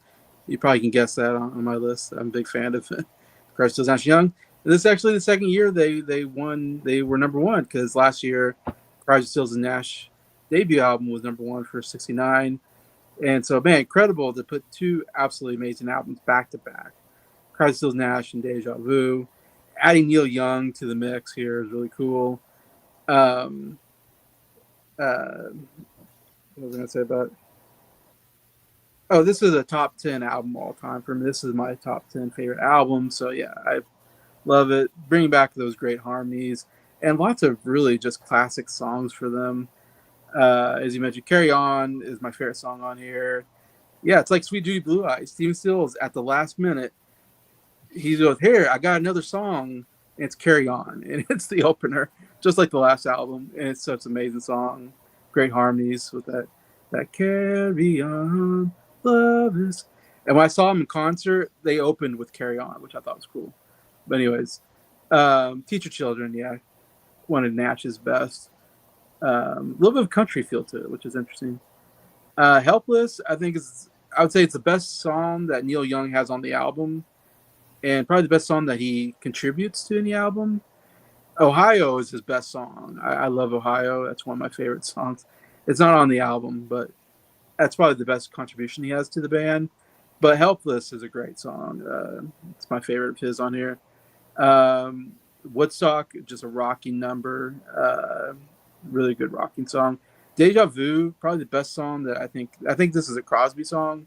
It's like the best song that he put on in the album, in my opinion. Really cool song. Very different. Our House, just a beautiful love song. Like I said, Graham Nash writing to Joni Mitchell, who also writes Ladies of the Canyon. And I remember I was reading his book, and he said that she wrote an album, and she played the whole. She sung the whole album to him before she ever, recorded it. And I'm thinking it might be Ladies of the Canyon, maybe that she sang to him. I can't remember, but if that's true, that's pretty cool. If you got your girlfriend plays you, sings Ladies of the Canyon album to you before anybody else does, it's like that's kind of cool. But yeah, Our House, and it's a true. They went and picked out whatever vase, and they went to the anyways. So it's kind of a cool, true story that he turned to a beautiful song. But yeah, and everything is great on here. But those are my favorites on the album. Another great album from them. Great harmonies, great songwriting. Yeah, unfortunately, they will not three-peat. They don't put another album this good again, though they do have some other good albums coming up. But it's definitely unfortunately, 2 albums in, it's like their peak. With those two, but they'd all go and do other stuff that's really great as well. But anyway, so yeah, that's my number one. That concludes our top 10 albums 1970. I think I can say good year of music. The 70s are starting strong with this year. Like I said, my top 5 are all 10 out of 10s. Some really all top 100 albums for me personally, and I think you guys have probably similar things on your top 5s or top 10s. So besides that, thank you so much to Nick, Scott, and Bryer for joining me again. And we'll work on our 1971 albums, I guess, and get to that next time. Anyways, another really, I arguably maybe the best year of music. I think you can argue that next year. I know Scott will say that's every year, but in the but 71 is a special year, I think. But anyways, thank you so much, and put down your favorite album if you're watching this. I appreciate it. And besides that, we'll see you later, and have a good rest of the week.